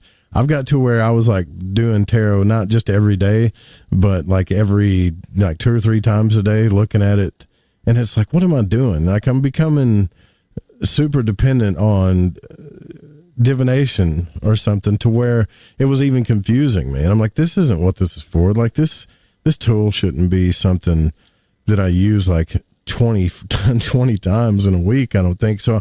I actually talked to Mary about that. She's like, no, don't do that. Just, don't listen to a whole bunch of people's readings and either just pull it when you really need it kind of thing. Do you agree with that? Right. Oh, fully. Yeah. And I have different decks too. And I rarely use the same one over and over. Some days I'm feeling, I want to look at my Herb Crafter's Tarot, or I want to look at, an Oracle deck instead. And I'm not always, sometimes I don't like what they say, and I'm like, whatever, that's not cool. So I'll pull a different deck, and it'll tell me the same thing. And I'm like, all right, fine, I hear you, fine. Now, how many spells do you think you cast a week, though, on a weekly basis? Well, are you talking full-blown, active spells, or are you talking maintaining current stuff that I already have, or are you... All of it. If I was to spend a week, listening to Katrina do magic, would you be casting spells every day or maintaining... Yes. Yeah, you could say that. Maintaining spells every day. So every day you're either casting new spells or maintaining ones that you've already put in play. Yes. Absolutely. How do you keep up with all of it? Well, how do you keep up with making sure that you tie your shoes every day or, put your watch on or or if you get really excited about something and you want to dive into a new book, or you want to start a new painting, or you want to do a new podcast about a fun new thing that you've just explored. Well, you do some research into it, and then you just start putting stuff together. And my altars are kind of like that too. Like, I'll get inspired by something and be like, oh, I'm really feeling like earth tones, or I'm really feeling like spring, and I need to change all these things. And my altar is never the same from week to week, because I always, I'll find something outside and I'm like, oh, this is beautiful. Like this beautiful stick. I must have it. It must be in my house. There's always something else that inspires. So it always just changes. But, yeah, I even integrate my spiritual stuff at work, which I've never really been able to before now, but I'm a mixologist, and I actually have a new drink coming out on our spring menu called the Persephone's Potion, which I'm really, really, really excited about. Oh my God, you're casting spells on your customers too, right? You're having them drink your... It's not me. It's Guest Interactive, so they're literally doing it themselves. It's a color-changing drink, so you'll get a martini that's set in front of you that smells like flowers because it's made with honeysuckle and it's got a rosewater spray in it. So it smells like spring, and it's bright blue. And then you'll get a little shot glass of clear liquid to pour into it, and it turns bright purple. Oh, that's cool. And it's called Persephone's Potion. Yeah. That is pretty cool. I wouldn't have thought of that, because I used to manage a bar myself, and I wouldn't have thought of that one. That is pretty cool. Mm-hmm. Well, so you're good at your job. That's good. Now, look, I know we're already halfway through this. I got to take a break here, but when we come back, I want to talk about like some of the really big stuff. Let's talk about maybe a spell that kind of really blew up in your face. But we can change all the characters and stuff if you want. Can we talk about that? Oh God. Sure. Yeah, cool. Let's do that. Let's jump into that. Okay. Cool. Yeah, sounds good, right? Why not? We'll be right back. Sure.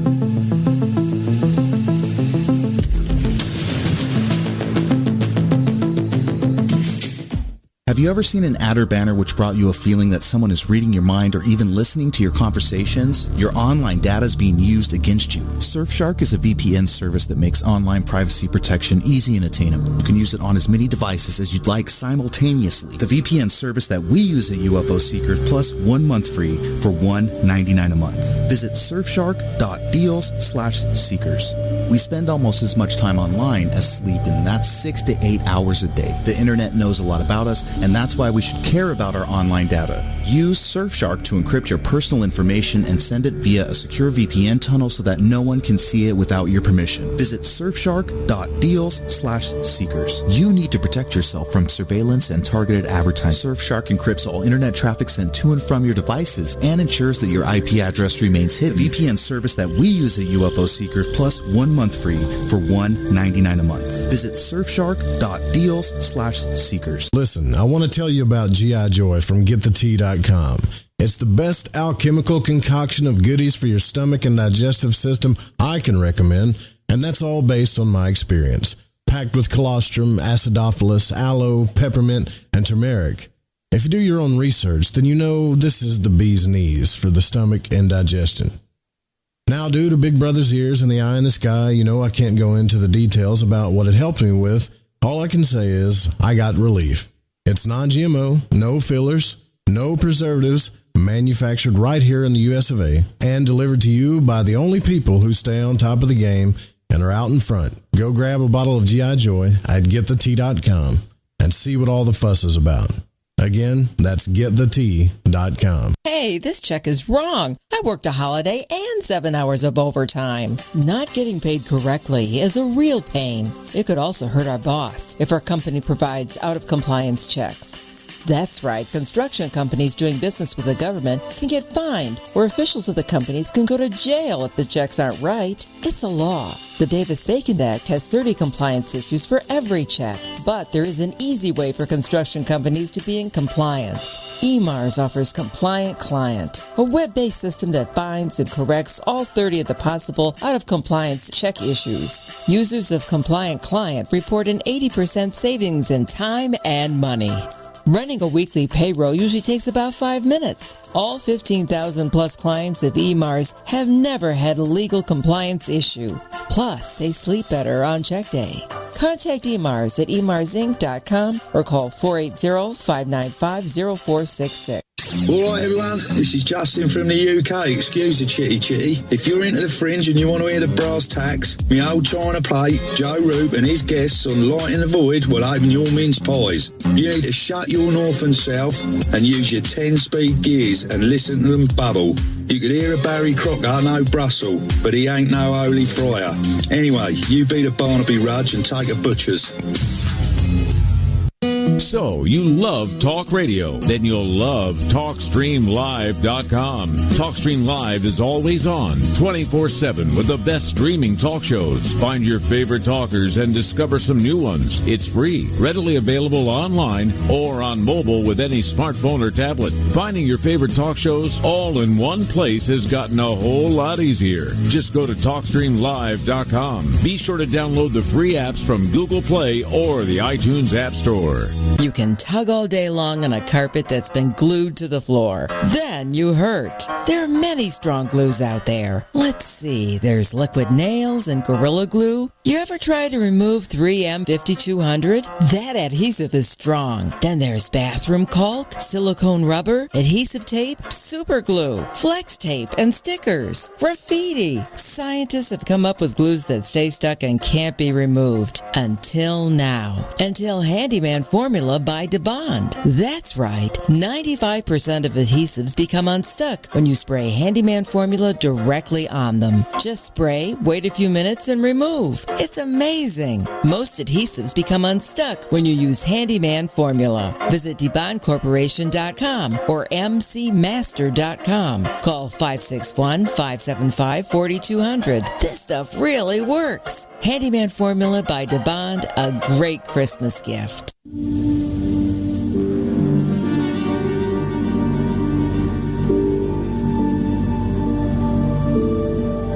You're listening to Lighting the Void.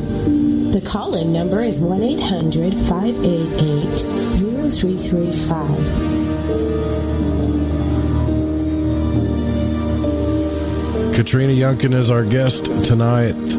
Tomorrow night on the program, we're going to have another special guest on Lighting the Void. Brendan Murphy will be here tomorrow night, same time, 9 p.m. Pacific. And then Wednesday night, Geraldine Orozco. It's been a minute from the Bay Area Meditation since she's been on here. And then Thursday night, Mike Clellan from hiddenexperience.blogspot.com. Also MikeClellan.com. The Owl Guy will be here. Tonight we are having a very, we have the very special privilege of speaking with Eclectic Solitary Witch, Arkansas native. I'm very proud to say that, by the way. Arkansas native, Katrina Younkin. And, just a lot of people get kind of focused on magic because they think, man, magic is creepy and it's paranormal and all this stuff. And you know what? I got to tell you, most of the stuff that I do magically doesn't cause paranormal activity to happen, but it does happen. Right. So have you ever had like something really crazy happen paranormally because you practiced magic? Oh, yes. Yeah. So many things can happen. So when you're not, remember me saying earlier about not being specific about what I asked for when I just set some little romance spell forward. Yes. Well, if you're not careful, about, say invoking ancestors or calling in, all kinds of spirits. I had, not me, but a close friend of mine, decided that they were going to, we were going to be working together and initiating a circle with a large group of people. And I had to basically kind of talk her out of just, and she had the very best intentions with this in mind of just wanting to just open it up to everybody. We're going to invite in everybody's ancestors and we're going to do all of these things. And I was like, whoa, that's a lot. Like, that's a lot of energy. That's really opening the door to God knows what. Like, that's just basically opening a portal and saying, hey, guys, we're here. Yeah. Cookies. Come on in, you know? Yeah. So that was super fun. Well, what happened? Like, did you get haunted forever after that? We did not get haunted forever. Okay. She actually ended up taking the correct steps in that particular instance. But I had a personal experience shortly thereafter that where I had gone out and been playing around in nature and invoked some nature deities and, you know, didn't really think too much about it, opened my circle, said my prayers, was having a great day, came home, bopping around my house, and all of a sudden things just started not going well. Like, things just started falling off the table and the lights started flickering. I had lights flickering in my house for like 3 weeks before I figured out what was going on. I would wake up with like shadow figures standing over my bed. I woke up out of a very, very deep sleep singing hymns one night. And I flipped on my light because I swear there was something standing at the end of my bed. And I was like, okay, so fun. Stayed in my house at 3 a.m. and I started thinking about all the things that I had done. Like, what did I invite in? What has happened here? What did I do? And then I realized when I was out doing my nature devotionals and, you know, dancing skyclad and doing all the fun things, I never closed my circle. Never closed it. So I don't know if it was brownies, if it was sprites, if it was, I don't know what decided to come, you know, maybe it was a tree sprite. Maybe it was, I don't know, playing havoc in my house. And it was just one thing after another. Like, my milk went like spoiled like really fast. Like we had bought it the day before, and then my kids went to pour milk out and it was spoiled. And I was like, what is even happening? Like, this is not normal. These are not things that are supposed to happen. And I was, even so much as I have a very old house, sitting downstairs watching TV late at night. Both of my kids are asleep on the couches downstairs. Like, my dogs are there with them. Literally every living thing in my house, except for me, is asleep downstairs. And all of a sudden, my daughter's room upstairs, toys start going off. Multiple toys across the room from each other. And I'm like, this is not good. This is not good. Yeah. So I've used a lot of sage in my house. Like, a lot of sage. And a lot more, okay, I'm so very sorry, but it's time for you guys to get out now. This is not a playground. Thank you for visiting. It's time for you to go now. You know, thank you for all that you've taught us. We've learned our lesson. Have a nice day. Get out. Bye. Did that work? Time to go. Yeah, it worked. So, yeah, so something Gordon White told me about. He said that humans have a very, I mean, it doesn't even matter, like, if you invoked Lucifer or whatever, like, humans have a very good ability to clean out spirits in their house. Like, that's one of their, just any regular human has a good ability to do that. However, maybe you can help me out with something. So I'm going to tell you what happens to me here. Now, I don't have, like, I'll see stuff out of, you know, every now and then, like something floats by. I mean, one night I just saw this like white kind of orb just float. And you know how you think it's out of the corner of your eye, you know? Mm-hmm. And then, well, I thought this was out of the corner of my eye. And then I turned and looked, and it wasn't. It was like this half moon shaped orb. like a crescent moon shaped orb, and it just kept floating across the room. And I'm sitting here watching it going, what in the hell? And I think it did that during a show once. Well, that's the only time I've ever seen anything like that. Everybody else that comes up here says they see shadows. They hear people like walking around in the gravel, running in the gravel. You know, like some of my neighbors, especially like Rusty, if anybody remembers him, really believe that this place is haunted. Well, how come the people that come to my property, so to speak, can see these things, hear these things? I only catch it every once in a while. That seems a little weird to me. Not at all. It's like when you put on cologne or perfume and you're just so used to it that you don't notice it. But then when you walk into a room, somebody's like, oh, you smell really good. And you're like, oh, yeah, I put on cologne earlier. Like, of course I smell good. You're nose blind to it. Like, I'm nose blind to it. Okay. Yeah. You just tune it out. You don't realize it. And also you got to realize too that your house, you ever watch Marie Kondo? She thanks her space. Like the tidying up lady, like she's so witchy, and I love her so much. Like she thanks her space, and she thanks the objects that, for their use, and then she lets them go. Like your house has a spirit, your home, it definitely has its own energy too. So if you start, thanking it for sheltering you and that sort of thing, you'll start garnering like a warmer energy in your own home. It'll be more protective. I've had people tell me that they'll stay the night in my house, and I've had people wake up having a panic attack and leave. And I'm like, what is even going on? They're like, I don't know. I just gotta go. Really? And then my lights start flickering. Yeah. That is I'm like, strange. Oh, okay. All right, then. I guess you guys didn't want them here, but weird.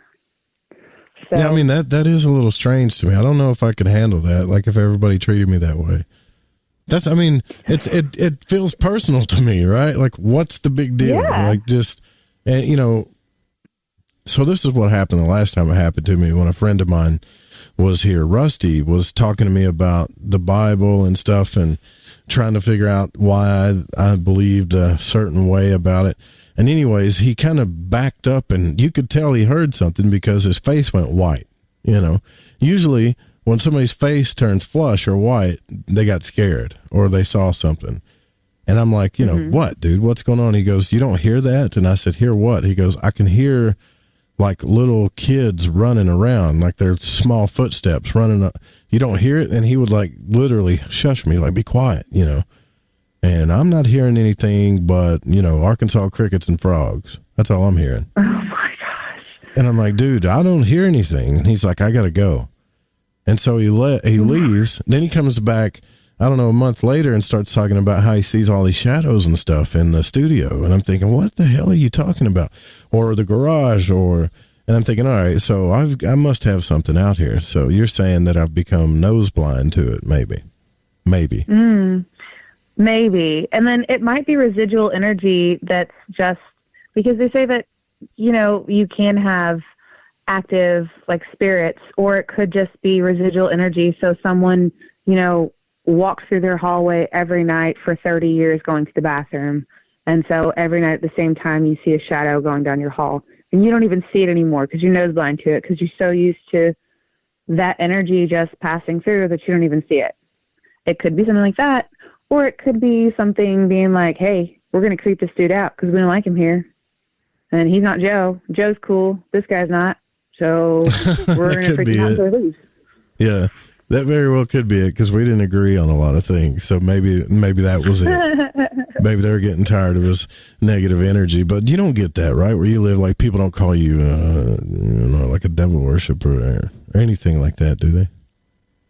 I live next door to a church. Okay. So I'm sure they don't really like it when I do, my bonfires and, my moon rituals and stuff, but they don't say anything to me. I'm sure they don't like it when they look over and you've got, like 6 witches in the back, doing like this big coven ritual, right? That's next to the church. Happened more than once. Oh yeah. But they're not going to say anything to me. I'm not I'm not out there sacrificing animals or doing anything. As far as they know, it's a bunch of drunk girls having a, sorority party. They don't know any different. Yeah, because you kind of live close to that college town kind of thing, huh? So they probably think that. They're probably used to that around there, I would think. Yeah. Well, what are they going to do? Like call the police and say there's people in their yard? Yep, sure are. They're looking at the moon. Yep, we sure are. There's some cool stuff up there. Maybe if you, looked up once in a while, you'd have more wonder in your life and less, it's about what your neighbor's doing. I don't know. So do you too much about it. Do you go to any certain practitioners, like say like Mary? Like, do you practice your own astrology, or do you go to somebody for that kind of thing? Because I feel like I'm not proficient enough. Like people ask me for readings all the time. I swear they do, Katrina, and I'm like, I don't know what I could say to you other than what these reports are saying, But right. Do you do that, or do you have someone else do it? I feel about that the same way as I feel about being a car mechanic. Like, I know how to start my car. Like, I know how to lay out a tarot spread, but I don't know the intricacies of an engine, and I don't know the intricacies as well as a mechanic or a real astrologer like Mary does. So I refer them to an expert. Like, I can tell you little stuff, but if you're wanting something super deep in depth, then I'm not the person to go to, and I'm the first person to say, I'm not familiar with this. I'm not comfortable doing that, and I don't think that I'm the person to do that. That's why I don't teach classes. Like, I'm more than willing to walk someone through how to sage their house, or how to build their own altar, or, smaller things that I'm comfortable with, or, build a self-love jar or something like that, or put together a prosperity spell or something along those lines. But if they say, I want to create a puppet to torture my ex-husband, I am not the person to talk to. I don't play with that. I don't know what to tell you, and that's bad juju, and I wouldn't touch it. People have actually asked you to do that? Oh, sure. Yeah. Like, I want to curse somebody. Can you curse somebody for me? First of all, no. That is not my karma to incur. Shouldn't be your karma either. I can't tell you how to live your life. You have Google just like I do. Go for it if you really feel that in depth with it. But I mean, yeah, people ask all kinds of crazy things, and it's just like, any other thing. Like, if you're a baker, you're a master baker, and they're like, hey, I have a wedding coming up. Would you bake a cake for me? Sure. If that's my expertise and I'm good at it, then you're going to pay me for my services. I don't work for free. But that's also something, if you're proficient in it and to a level where you feel like you can go teach it, then go for it. But I'm not just going to intuit something. Like, I'm a kitchen witch, but I don't make tinctures and I don't make that kind of thing, because natural selection is a very real thing. Wait a minute. Hold on a second. Enough. So tinctures, right? This is something that... Yes. This is something that I've kind of got involved with, but that can get kind of dangerous if you don't know what you're doing, right? Like... Oh, very much so. Yes. I have a friend who, again, super well-meaning. She was super excited about this. She's like, I'm going to make us elderflower liqueur. That stuff, that Saint Germain stuff you buy at the store, is super expensive. I read on the internet how to do it. I've been making my own tinctures and teas for quite some time now. I make crystal water all the time. I'm going to make us some. And we're like, cool. That sounds great. Wonderful. I didn't think too much of it. Totally fine, right? Mm-hmm. So we have a get-together, and I think it was at the new moon, and we're sitting together and we're talking about, our recent workings that we've done, and, what we're learning at the time, and teaching each other, new little things, or talking about the upcoming, whatever holiday was upcoming. And then she's like, oh, here, let's everybody take shots of this. And we're like, that's great. That's delicious. That's awesome. So we all take shots. And we're talking, hanging out. We go outside around the bonfire, and I think we took like 2 rounds of shots of this like liqueur stuff. And then we go outside, and I start feeling like really dizzy. And I'm like, I I don't feel right. Like, I'm going to go inside for a minute. No. Yeah. And I go into the house and I go into the bathroom and I probably get very sick. Like, very sick. Like, expel all the contents of my stomach.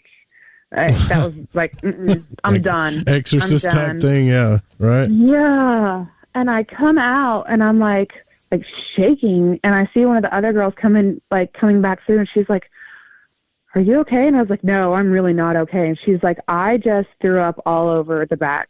Oh my God. Like projectile vomited all over everywhere. And I was like, "Both of us at the same time?" She's like, "Yeah." And I was like, "What did we eat? Like, what did we do? What just happened?" And then we look over on the counter and realize that bottle of elderflower liqueur is still there with the flower and the umbral and the stems, and we got cyanide poisoning. Oh, no. Yeah. See, that's... ourselves. Wow. And people that do, like, alchemy and they mess with, like... That's pretty much like alchemy, too, because people do that. They get into the physical side of alchemy and they really get into it and try to make all this stuff, and they think they know what they're doing, and they create cyanide. Like, what the hell, man? That sounds like something out of a cartoon, but that had to have been scary for you. Really?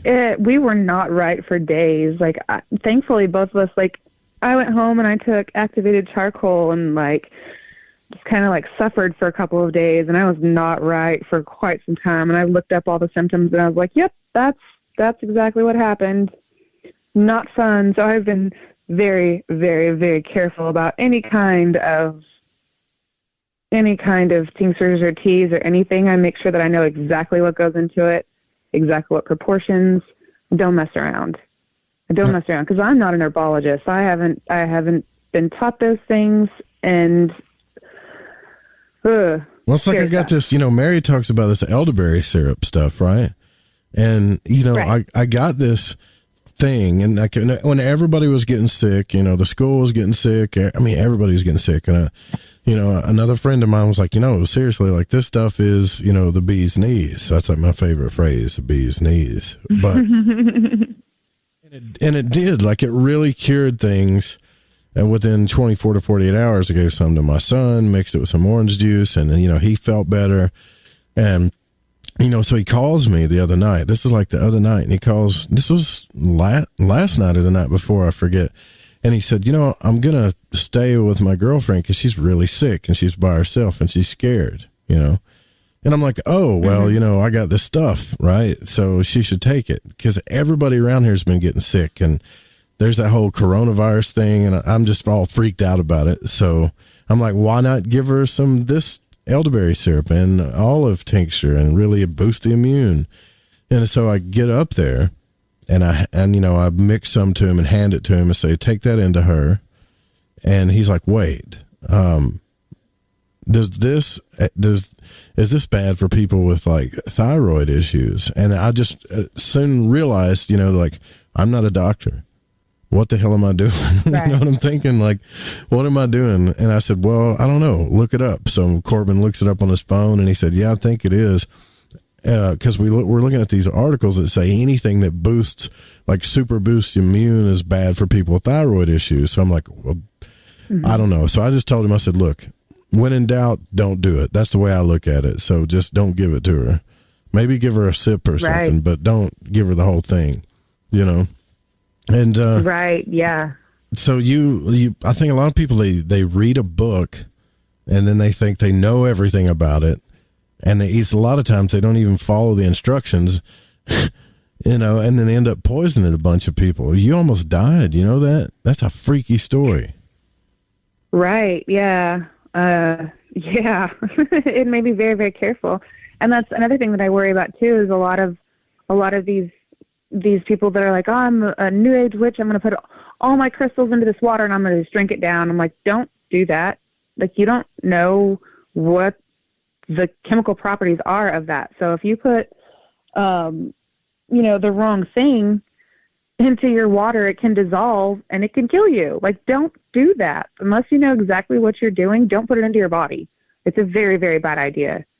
It's not a thing. Like, it's one thing if you're making moon water and you put a jar of, distilled water out underneath the moon, and then you maybe write something on the inside of the jar and then you drink it.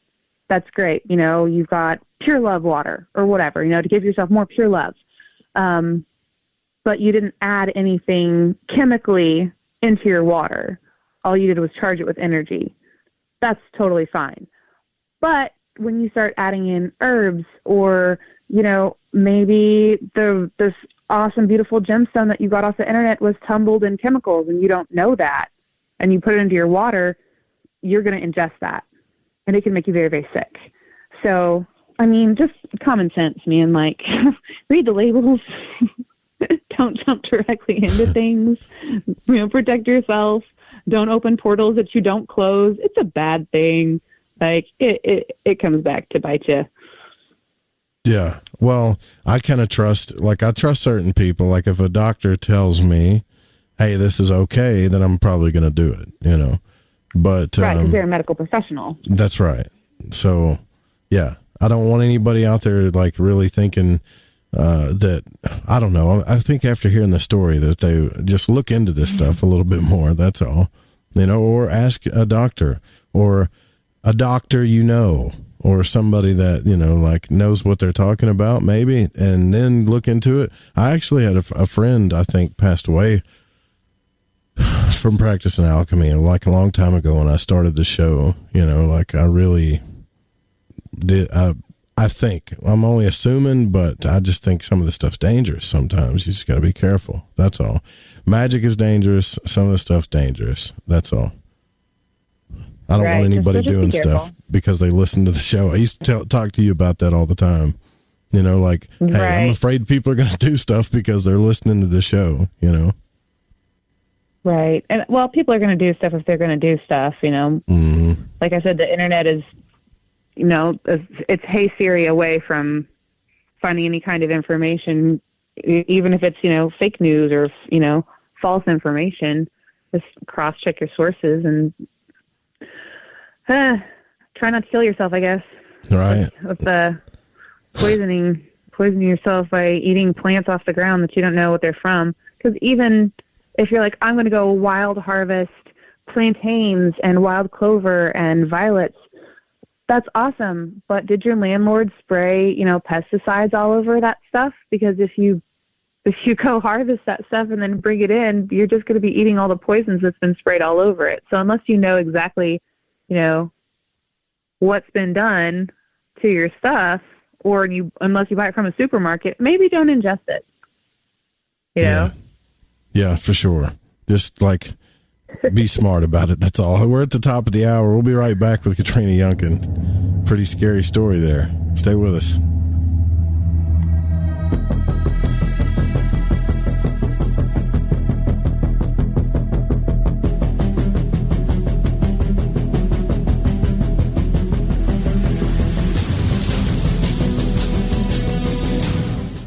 Lighting the Void is proud to announce Mind and Magic's Protection and Defense Course for protection from magical and psychic attacks. This is not a joke. Magic practitioners are on the rise, and with that comes attacks from baneful or black magicians that try to harm or hurt others for their own selfish reasons. If you are not a believer in psychic attacks, then this isn't for you. If you are, and you want the power to defend yourself and your family and home, then I highly suggest you grab Freighter Xavier's Protection and Defense Course. In this course, you will learn how to tell if you are under attack from a natural source or if an individual is attacking you, the 4 forms of curses and attacks, how to remove self-imposed curses, the correct way to cleanse your home from negativity or malevolent entities, how to make your own holy water, what you should always keep near or under your bed, herbs that banish negativity and promote purity, the most powerful banishing rituals on the planet, and for those that seem to want to harm you the most, how to put your enemies in a hell pit of their own making. You can also learn protection against shadow people and other entities. Or are you just in a bad planetary alignment? Even how to get rid of an enemy using a tic-tac box. It does not matter what your faith or belief is, this will work. Click the banner on the website at lightingthevoid.com or go to lightingthevoid.com/Xavier. Hey, this check is wrong. I worked a holiday and 7 hours of overtime. Not getting paid correctly is a real pain. It could also hurt our boss if our company provides out-of-compliance checks. That's right. Construction companies doing business with the government can get fined, or officials of the companies can go to jail if the checks aren't right. It's a law. The Davis-Bacon Act has 30 compliance issues for every check, but there is an easy way for construction companies to be in compliance. EMARS offers Compliant Client, a web-based system that finds and corrects all 30 of the possible out-of-compliance check issues. Users of Compliant Client report an 80% savings in time and money. Running a weekly payroll usually takes about 5 minutes. All 15,000 plus clients of EMARS have never had a legal compliance issue. Plus, they sleep better on check day. Contact EMARS at emarsinc.com or call 480-595-0466. Hi, this is Kronox from Belgium, and you're listening to Lighting the Void with Joe Roop.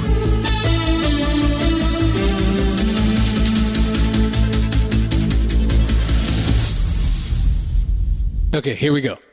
AncientLifeOil.com. AncientLifeOil.com. Now, this is for CBD. AncientLifeOil.com. Again, for CBD. Where do I get CBD? AncientLifeOil.com. It's pretty good stuff. Organic, non-GMO. We are the Ferrari of CBDs. AncientLifeOil.com. You know, they say when you mention a person's name 3 times when you first meet, that you're going to remember. So I'd say to you, nice to meet you, AncientLifeOil.com. It's AncientLifeOil.com, right? Nice to know that you help people. AncientLifeOil.com. Think about this. Occasional stress, occasional anxiety, occasional inflammation, occasional stiffness, and intruders that get you down. AncientLifeOil.com. Okay, so I'm going to give you a fact for the day. So Ancient Life Oil does not help you with business deals. Hold on a second. If you feel better, it could help you make a better decision. Okay, I'm wrong. Just remember to go to AncientLifeOil.com. Do you want to know the truth? Are UFOs real? Are aliens visiting Earth? Are governments around the world hiding the biggest secret in history? We're UFO Seekers, official partner of the Fringe FM, and we're on a hunt for the truth. Join us as we investigate locations like Area 51 by subscribing on YouTube at youtube.com/UFO Seekers. Hey, I'm J.M. DeBoard, and when I want to talk about dreams, I look up my man Joe Root and his show, Lighting the Void. Have you suffered in silence or experienced stress from a paranormal experience? Even if it happened 20 years ago, when thinking or talking about it today still makes you feel sick to your stomach or makes your heart beat faster, or you suddenly can't breathe. Maybe you even feel those old familiar signs of a panic attack trying to reach the surface. You could have unprocessed emotional responses. Those reactions of terror and trauma are no different than living through a horrible assault, childhood abuse, or a terrible car accident. It can be nearly impossible to find help. The very instance of seeing a ghost or encountering a cryptid could be clinically described as seeing or hearing things that aren't there. You could be considered psychotic, or at best, you're just not taken seriously. Out of a growing mountain of research, the National Institute for Integrative Healthcare showed that 8 out of 10 veterans who completed just 6 one-hour EFT sessions no longer tested positive for PTSD. If you've had paranormal trauma, you can contact Metaphorical Archaeology by calling 214-995-3754. Again, that's 214-995-3754 for a discreet consultation. Hey, Fringe FM listeners. Did you know that when you're on the road with limited data or no Wi-Fi available, you can still listen to every minute of the Fringe FM by calling 701-719-3971. No smartphone, app, or internet needed. Saves your data plan and no extra cost if you have unlimited minutes. Call 701-719-3971. That's 701-719-3971. Listen to the Fringe FM on any phone, anytime, anywhere. This is the Rogie Report News on the Fringe FM. I'm Jess Rogie. The 2004 USS Nimitz Tic Tac video has become important evidence in the UFO community. The Pentagon confirmed its authenticity in 2017. Recently, a commanding officer on the USS Nimitz, Captain Max Clark, said, "From my perspective, we have an obligation to make sure the airspace is clear. Whether it's UAP or UAV, this is all part of airspace." Captain Clark assumed command of the Nimitz on August 1st, 2019, but was not aboard the Nimitz when the unusual sighting was recorded 16 years ago. This announcement comes just weeks after the Office of Naval Intelligence revealed the existence of a classified and unreleased video of a UFO. The video is likely a full version of the leaked 76-second video clip that the Department of Defense admitted in 2017 was authentic. Former British Secretary of Defense Nick Pope said the comments came as a surprise. He stated that these are fascinating comments, and it's interesting that they were made at all because the Department of Defense recently took over responding to all UFO-related questions from the media, following some tension between them and the U.S. Navy. What's being downplayed by everyone is the staggering fact that the U.S. government doesn't know what these objects are, Pope added. Pope also said there are huge sensitivities over the Nimitz incident, and the recent admission by the U.S. Navy that it has secret unreleased video that put the affair back in the spotlight. And Captain Clark's comments further fuel speculation surrounding the footage, which has baffled the world. At least 6 Super Hornet pilots made visual or instrument contact with UFOs on November 14th of 2004. The encounters have been documented in a number of interviews with first-hand witnesses. And the object's incredible speed and movement have led to speculation that it was extraterrestrial in origin. In Huntsville, Alabama, new homes are being built over a possible 1,500-year-old Native American burial site. And it does sound like the plot to 1982's film The Poltergeist. In a new housing development, residents have been reporting finding spearheads, pottery shards, and even possible human bone fragments. A private archaeological firm conducted a survey in 2010 and confirmed that the site is a Native American village dated to around 500 to 900 AD. Owner of the construction company, Jim Benton, says prior to the development, we engaged a local geotechnical engineering firm to do a site evaluation on the property. There were no reported significant historical or archaeological features on the property. Huntsville's zoning code requires a setback of at least 25 feet from historical or archaeological sites. This is the Rogie Report News on the Fringe FM.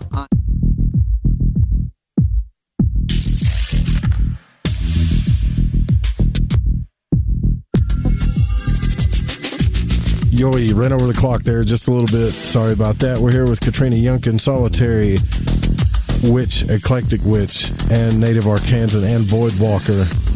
Don't forget, after Lighting the Void, I was going to say the Fringe FM. After Lighting the Void, the Secret Teachings with Ryan Gables coming up next. All right, so Katrina, we've talked about romance spells. We've talked about spells that backfire. You know, really scary, I guess the herbal kind of story, that was kind of freaky. But you talk about that you do energy work too. Now, that could mean a lot of things. What do you mean specifically about like energy work? Right. So I do energy work. Remember when I was saying that I feel like any kind of spell work is energy work, because it all goes back to quantum physics, and anywhere your attention goes, your energy will flow. Yeah. So when I do energy work, it can be something as simple as when I start my energy work, I start by like grounding and centering and shielding. And that may be like advanced vernacular that people don't really recognize. When I mean that, I mean that, in the most basic sense, is that I surround myself with white light. Just envision a bubble of white light around me as like a protective shield. It comes down, from above, from the universe. Connect yourself from above, so below, and then feel like the energy. I always envision it as like green light coming up from my feet, and it just wraps around, and it just gives you a shield. So that's your basic energy work. So before you even go out into the world, you want to have that kind of energetic protection around yourself, right? So when we're talking about people, directing bad energy towards you, you want to have a shield against that, yes? But if their energy comes and it shatters your shield and you only have one layer of shielding, then you're just exposed. So you want to have like multiple layers of shields, and you want them to be different, almost like different textures. So if your outermost shield is a mirror to reflect things back, If that one gets shattered, the one underneath it could be sticky to grab a hold of any energy and just hold on to it so it can't get to you, but it's holding on to that energy. And then the one below that could be like sharp, so it just cuts anything, you know? So you can put these mental and energetic bounds around yourself. So even when you go out into the world, you can even put that mentally. So like, you know, I'm going to reflect back that negative energy and I'm just going to have a big smile on my face, you know? Like I'm not going to let your bad juju touch me because I'm untouchable today. And when you start from that place of balance and centeredness, your whole world gets a lot easier. And so I practiced massage therapy for 6 years. And the only reason I'm not doing it now is because life circumstances came in the way. In the form of sickness, actually. Whenever my son got sick, everything got shifted in my life, and I had to stop doing massage therapy and go back to being a bartender full-time, which is fine. But that energy work never leaves you. So they teach you in massage school about transference, about how when you go into a massage, if you're thinking, you know, this is going to be a great massage, this person's going to feel so much better, and you give them that energy through your hands while you're doing your work, you'll pick up that negative energy or whatever unwellness or, you know, uneasiness that they may be feeling, and you'll pull it into yourself, and that's called energy transference. So a good way to stop that is to physically like cut off the energy when you walk out of a room or when you walk into a room, even so much as putting your hand out like a stop, like a hard halt, like when someone's arguing with you and you just say stop and you put your hand out, you're like literally putting an energetic barrier up saying like stop, like slow that energy, just stop it. So that's what I mean by energy work. And that's when I say that I do energy work, I do it on a daily basis with everyone that I interact with. I understand. And so you're asking me like...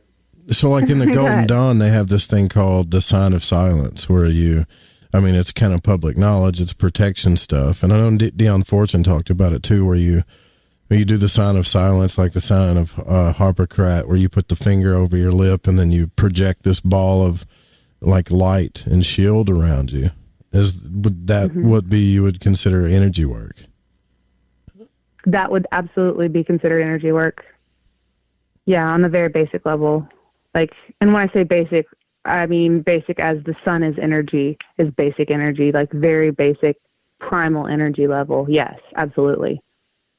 And I think a lot of us don't practice it as much as we should, because we're just out of touch with it. And nobody teaches you the same way they don't teach us about taxes in school. They don't teach you how to set energy boundaries with people and to how to healthfully say no, or how to, how to set healthy boundaries in your life, whether they be energetic or mental or whatever. Because there's definitely something to that. I mean, like in every mystery school book I've ever studied, they talk about energy work with color. Even Daskalos, his book, he doesn't get into like the broad spectrum of a whole bunch of colors. He just talks about like red light and green light, stuff like that, maybe. And you think in your mind, you think, okay, well, I'm imagining colors and doing this thing. Like, is this really working? But it really does work. Because if you think about it, when people go to churches and stuff, why does the stained glass have so much effect on people? Why is that so beautiful to us? Why does that affect us so? It affects us. Color does. So if you can like visualize it, yeah, I think it's. And you're saying that's base level energy work. So what would be something advanced then? So like advanced energy work. So like a Reiki healer. And I don't practice Reiki. I'm not a trained Reiki healer myself. I've looked into it and I know some of the basic principles of it, but they affect things even more so. Like they'll tell you, your chakras are blocked and this color or that color is same as like aura reading. Have you ever heard about that kind of thing? Is someone saying, oh, your aura is off. Your energetic fields are just shifted. That's more advanced energy work and that kind of thing. Yeah, Yeah, No, totally. that's cool. And then, go ahead. I'm just glad to know it's real because I've read about it so much. That's all. You know. And I don't think there's really a consensus. We were touched on this a little bit earlier when we were talking about colors having magic and having significance. There's not necessarily a cohesive, like, you know, yellow means this, or green means this, or brown means this, because in any different society, you know, red can mean vitality, or it can mean sickness, or, you know, any number of different things. So, you know, brown and green are not going to mean the same thing from one person to the next. So that's why energy work can be super subjective, because not everyone interprets these things in the same way. The same way that we were talking about, like, the tarot readings, like, two people can look at the same set of cards and see two entirely different things. Yeah, right. Exactly. So do you know? Do people ever in your experience, do they ever practice like bad energy work, like use like dark colors and do bad things? Have you ever done that? Have you ever met an emo kid? Yeah. Well, I've met an emo adult. Yeah. So it's not necessarily that they're doing bad things. It's that they're just they're attenuated to different vibrational energies that are, you know, either, I don't want to say lower vibrations, but just different vibrations. So maybe that's what resonates with them, because that's where they are in their life and their energy levels. So they're attracted to wearing like all black. Like, I love wearing all black, mostly because it's slimming, and because I look at it black. But some people wear it because they're depressed, or they wear it because they feel like it's a shield against other things. You know, there's a lot of reasons that people are drawn to the different colors that they are. But as far as practicing or projecting with dark colors, I'm sure it's a thing. Like I said, I don't study too much into that. Yeah, with you, it's probably pink and purple and pink and yeah. No, I'm just playing. I have purple glittery nails right now, so you're absolutely right. Yes, for me it is. But that's just because I really love bright colors, and that's how I express myself. But not everybody is a peacock like I am, so, you know. You're a peacock. Let your feathers fly. Yeah, so... So like I when I do like dream journaling and stuff, I really try to, you know, because when you wake up, you have a hard time remembering everything, right? So the first thing I try to think of is, okay, like color. It's the first thing I think about: mood, emotion, and color. Did I feel any emotions? Yes, no. You know, like what colors did I see? And then I'll write that down, because it seems like. You dream in color? Yes. Yeah. Oh yeah. You don't? Not everybody dreams in color. I really? do. Yeah. I didn't know that. Yeah, so what, some people are dreaming out there in black and white. How did I not know that? I don't know. And some people don't remember their dreams either. But you can like literally train yourself to remember your dreams just by saying right before you go to bed, I will dream tonight and I will remember my dreams. And then when you continue to do that and you wake up and you do what you're talking about and write a dream journal, then you'll start realizing that you are dreaming. As long as you're reaching that, you know, that REM state of sleep, that you are dreaming. But yeah, not everybody dreams in color. That's fascinating that you do. Do you find that certain colors come up more often than others? Yeah, they're all over my website, actually. Yeah. And I think it's because I project those colors a lot. You know, like I don't see a lot of bright colors other than maybe a little pink every now and then, purple kind of thing. But usually the colors that stick out mainly in my dreams are like blue, certain shades of blue and midnight blue, all the way to bright blue kind of thing. Unless I'm having a bad dream, then I'll see like black and red stuff. But it's weird because it's like I've had an out-of-body experience, and when I had that, I saw... I don't know, man. I saw everything the way it is, like right now. I'll never, and people will be like, oh, here he goes again. But you have no idea how much this affected me to be able to get out of the body look at myself sleeping, and then look around and go, okay, everything is exactly the way it was before I fell asleep. You know, the colors were more, actually the colors are more vibrant. Things were more vivid. Even corners and stuff were sharper. I don't even know if that makes sense. It does make sense. Yeah. Question: when you're not having out of body experiences, and when you're just dreaming, but you see colors and these blues jump out to you, is everything in color, or is it just certain objects that you're noticing? Oh, that's blue, against like a green backdrop, or against sky, or is it? I'll have a dream and I'll see colors. Like I had a dream the other night about a group of, it was really weird. It was like a group of women that tried to kidnap me or something, you know?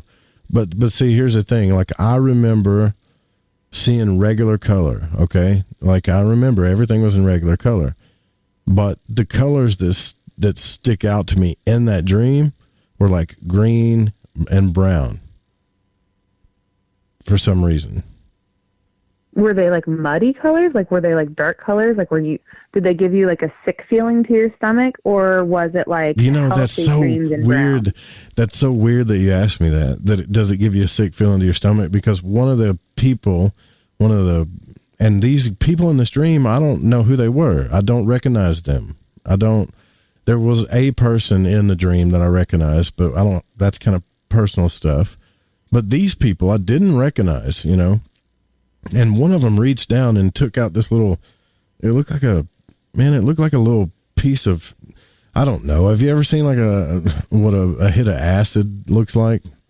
So it looks like a little piece of paper. Yeah, it looked like a little piece of paper. And they reached across the car seat because they pulled me into the car, and there was a bunch of stuff that happened after that. And then one of them, I was trying to jerk my way out of the car, and then one of them reached across the car seat and cut my leg with a little piece of paper. And I was like, holy hell. Like I knew right then that I'd been poisoned. And I heard one of the girls say, it was like, oh, you bitch, you poisoned him. And they were all laughing at me and stuff, you know? Right? Oh, and I was like trying to get out of the car. So I'm walking down the road knowing that my leg is poisoned and that the first thing I'm thinking is like in my head in the dream, because I was writing this stuff down fast, and I was like, okay, it's almost like a snake bite. So it's in my leg and I need to slow my heart rate down. I don't need to get all freaked out because it's going to pump towards my heart faster and stuff like that, you know? So I need to get down the road, but I need to take it easy kind of. And so I'm trying to hitchhike as I'm walking down the road, but not freak out and get my heart all racing because I don't want to die from this, whatever snake bite thing this is. But I do remember writing colors down because I always put that, like I actually have a sheet of paper that says emotions, colors, scenery, people, that kind of thing, so I can write it down really fast, which I've never really talked about. So this one, I was like colors, you know, green, brown, gray, and what was the other one? Blue. Yeah, because I remember walking on the road, but green and brown really stuck out. Even when I was going in houses and stuff, even like the helicopter thing I saw, it was all like green and brown kind of thing.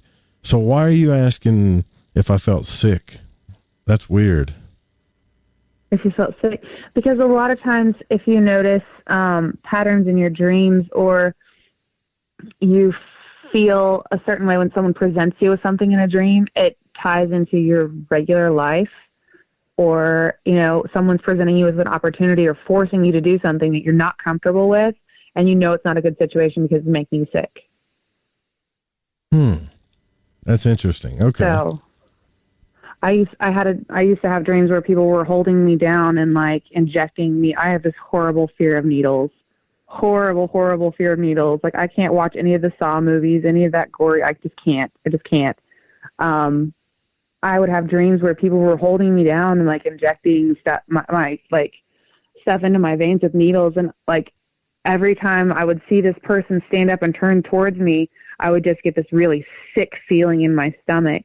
And every time I would have this dream, it would correspond with things in my life that were just completely out of my control, that I had no way to affect one way or the other, that I knew it was going to be a very bad thing that was happening. Because I've had kind of a dark life. I'm not going to lie. Like, I've had not great things happen. But I started realizing through my dream journaling that when certain objects or people or feelings or colors would show up, they corresponded to the way that my life was going in general. Right. So do you implement that into your magic, though, somehow? Or do you just use it as a base of reference to see where you are spiritually or something? Both. So, like, if I have dreams where I'm, like, really feeling like I'm trapped and that kind of thing, I'll make an effort, like, when I get up the next morning to, after I write down all my stuff, I'm like, I'm really going to need to shake this off, or else it's going to, like, bleed over into my entire day, and I'm going to be miserable all day long. So I try to put up my energy shields. And a lot of times, I told you I do glamour magic. Well, one of the most basic things that you can do, like for women even, is if you want to feel pretty, put on pretty underwear.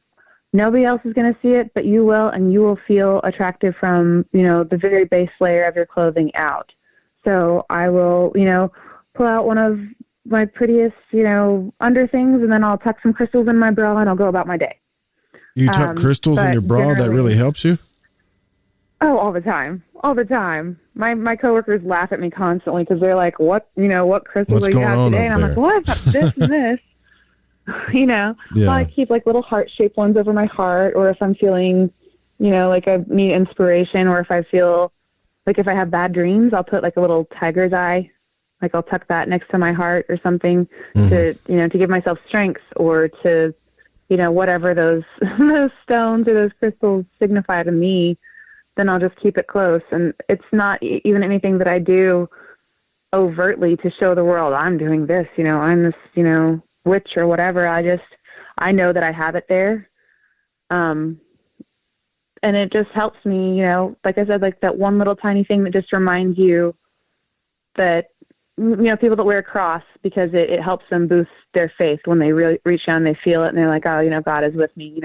If I'm reaching for something and I feel a sharp poke, and I'm like, oh, I'm stabbing myself with a crystal. Great. That's my reminder of my citrine to have more energy in my day. Great. Whatever little things that you can use to make yourself feel better, I think you should.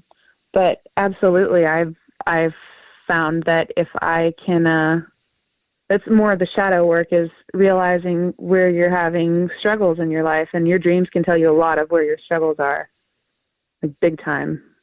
Like yeah, I've had dreams where I'm like, I want to figure out how to remember them more, and I know Robert Bruce had a course that I need to go back through it, and because that's the thing, man, we really need to remember this stuff more, so we can take a harder look at what's really going on the inside, Right. Well, also you got to realize some of that is going to be thrown in there. It's just your brain trying to make sense of random stuff that happened throughout your day.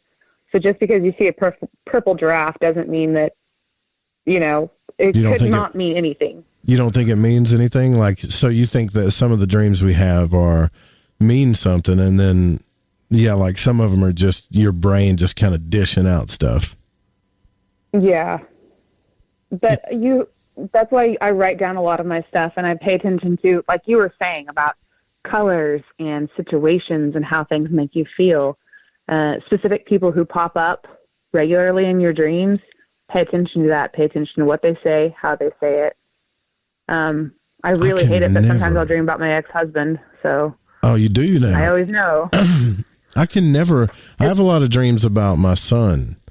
I don't know, how did we get, I'm trying to talk to you about witchcraft, and then we're talking about dreams again. This Lighting the Void show, it's always, I bet people turn it on and they're like, you know what, I know he's talking to the devil tonight or whatever, but they're just going to talk about dreams and the out-of-body experience again. Dreams. That's all they're going to do. That's spiritual work too. It's energetic stuff. Yeah, right. It's all tied together. Yeah, back off, whoever actually thinks that I made up in my head. Last break of the night, I promise. We'll be right back with Katrina Younkin.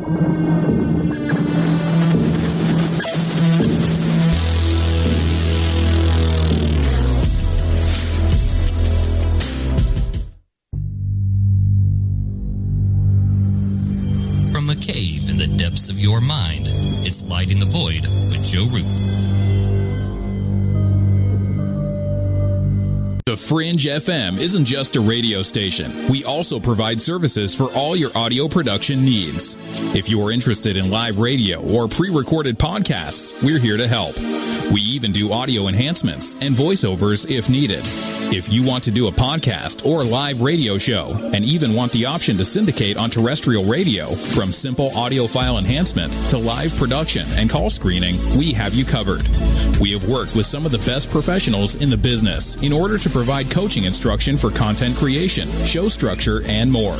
Contact The Fringe Digital Media for more at info@thefringe.fm. That's info@thefringe.fm, or call 501-777-5631 for a consultation. I'm Clyde Lewis. You are listening to The Fringe FM. This is Barbara Charlton from Metaphorical Archaeology. If you've ever had a traumatic paranormal experience, the effects of it may stay with you for years. Who do you talk to? You can't go to conventional help. What we do is we use emotional freedom techniques or tapping to actually neutralize the effects of that event. Maybe when you tell the story now, your heart races and your palms get sweaty. You don't even want to think about it because you don't know how to neutralize that. That's what EFT tapping does. It neutralizes those emotions. The circuit that was recorded on is gone. The energy flows freely and you're free of it. And that's what emotional freedom is all about. We offer this as a pro bono service, but this is something that I offer because no one, it seems, is helping people with these experiences. If you'd like to reach me, it's really easy. My cell phone is 214-995-3754. Please leave a message. I will get back to you as quickly as possible. Or you can email me, barb.eft@gmail.com. And EFT stands for Emotional Freedom Techniques. Reach out to me. It's confidential. This works. You won't believe the results. Hey, is that a new music app? Yeah, check it out. Surfer Music Discovery. It links to thousands of online stations, but the twist is you see the song names and artists that are now playing live. That's different. No guessing. Looks like a waterfall of music. So many formats. Rock, oldies, country, R&B, jazz, and a whole lot more. How's that spelled? Surfer. S-U-R-F-R. Is it expensive? It's free. No need to sign up or sign in. Get the Surfer Music app free from Google Play or the App Store. Have you ever seen an ad or banner which brought you a feeling that someone is reading your mind or even listening to your conversations? Your online data is being used against you. Surfshark is a VPN service that makes online privacy protection easy and attainable. You can use it on as many devices as you'd like simultaneously. Surfshark encrypts all internet traffic sent to and from your devices and ensures that your IP address remains hidden. The VPN service that we use at UFO Seekers, plus 1 month free for $1.99 a month. Visit surfshark.deals/seekers. Ew, yuck. They're unhealthy and gross. Bugs, I hate bugs. We keep a clean home, but occasionally bugs show up. Well, I found something that is tougher than bugs. Orange Guard. From contact, it kills bugs. Plus, Orange Guard kills hidden bugs and keeps new bugs away for weeks. I know. I use Orange Guard. Plus, all of the ingredients of Orange Guard are on the FDA generally regarded as safe list. Orange Guard may be used around food, humans, and pets. It promotes a healthier planet, and here's a bonus. Orange Guard cleans where it's sprayed. Plus, it comes with a 30-day money-back guarantee. Orange Guard. You can get Orange Guard at Ace Hardware. And listen, folks, Orange Guard is tougher than bugs, and it's safe to use. Go to orangeguard.com. That's orangeguard.com. Are you intrigued by Paranormal Talk Radio? You'll love the new Paranormal Radio app from TalkStream Live. You'll find a great selection of talk shows covering UFOs, ghosts, strange phenomena, and much more. Download the Paranormal Radio app now and start listening to the very best in paranormal talk entertainment, including the network you're listening to right now, the Paranormal Radio app. Free in Google Play and the iOS App Store.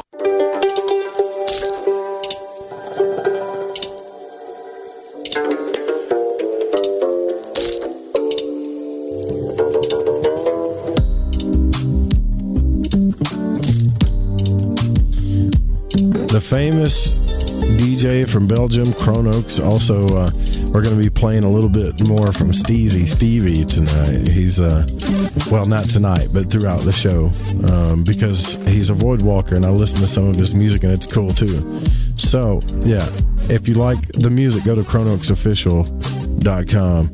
And then I think Stevie's putting up a website, too. Tonight, we're here with Katrina Younkin, who is a solitary witch, an eclectic witch, kitchen witch, I heard you say, too, which is kind of like the same thing, you know, is what? Mm-hmm. An eclectic witch? Or what does kitchen witch really mean? Kitchen witch pertains more to kitchen magic. So, women that will bake, you know, love spells into their food, or, you know, protection stuff, or that sort of thing. A lot of kitchen witches deal a lot more with herbs and tinctures and that sort of thing, which I do a lot of gardening. But like I said, I don't do as much of the tinctures and the infusions and that sort of thing because I'm not as well versed, and I'm loving learning it, but I don't know. Like, I know a lot more about alcohols and spirits and how to make simple syrups and that sort of thing to go into cocktails and balances therefore than I do necessarily like medicines and the traditional lines of what a kitchen witch does. So mine just takes a bit of a different turn, but I still use a lot of it in my studies, and it does sound kind of crossover between it. It's kind of catchy though, right? Kitchen witch. I'm a kitchen witch. I'm not your average witch. I'm not a Wiccan. I'm nothing. I'm a kitchen witch. It does sound kind of cool, you know. It is kind of cool. But you know, like so you've listened to the show for a little while now, and we've been friends for a little while now. You know what I think? I think it's time that, and I hope you're really thinking about doing this. You should do like a podcast or a YouTube channel or something like a blog. You thought about that yet? I definitely have thought about that. I actually was talking to the girls at the Four of Wands the last time that I went in to get some supplies. I was telling them about my Persephone's potion.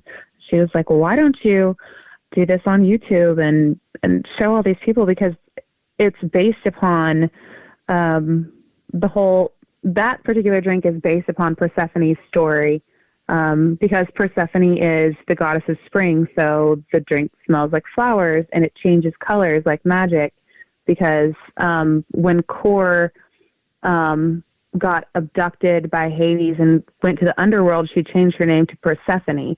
But in Greek, Kor really, it means like young woman. And Persephone is the goddess of the underworld. So it's really her changing, her transition from being a young woman to being a married woman. So it's a whole transition thing too. So I really want to do more of combining my bread and butter, my mixology stuff with my witchcraft, my studies therefore. So I want to create a cocktail for each one of the gods and goddesses in the Greek pantheon based on their own stories too. So it's really involved, but I want to do like, Hestia's hearth and that sort of thing too, that has like a really nice smoky taste to it. And there's a lot that I would really, really love to do. So that's definitely that's in my professional goals for the rest of this year. So that will be coming about at some point. I just have to, I can't go into any more detail about the drinks that are already going to be on our menu because they're not yet on the menu. Yeah. So confidentiality, like I'm not legally allowed to say more than that than I already have about that particular. You might get in trouble too. Like when you're like, well, I'm sure that they're probably not listening, but like, hey, were you talking about your job on the show the other night? Like that stuff happens. You can get in trouble for it, So. Oh, I don't. Yeah, I don't really like practice at work, and thankfully the things that I do, like the cocktails and the sort of things that I make are not like, it's not like intenting anyone. It's just fun stuff. Yeah. So I'm getting a few messages here from people that I kind of agree with. Like I'm getting some text line messages here talking about, I never dream in black and white. That's like the fourth person that's messaged me about that tonight. Actually, that's number 5. So, Yeah, that is a little weird for me. And you're saying that people do that. Like, if you dream in black and white, I want to hear from you, because I can't imagine that. It'd be like every dream you have is a freaking Alfred Hitchcock film. You know, it wouldn't be fun. I don't know. Do you think it's dark because are people depressed? Is that why that happens?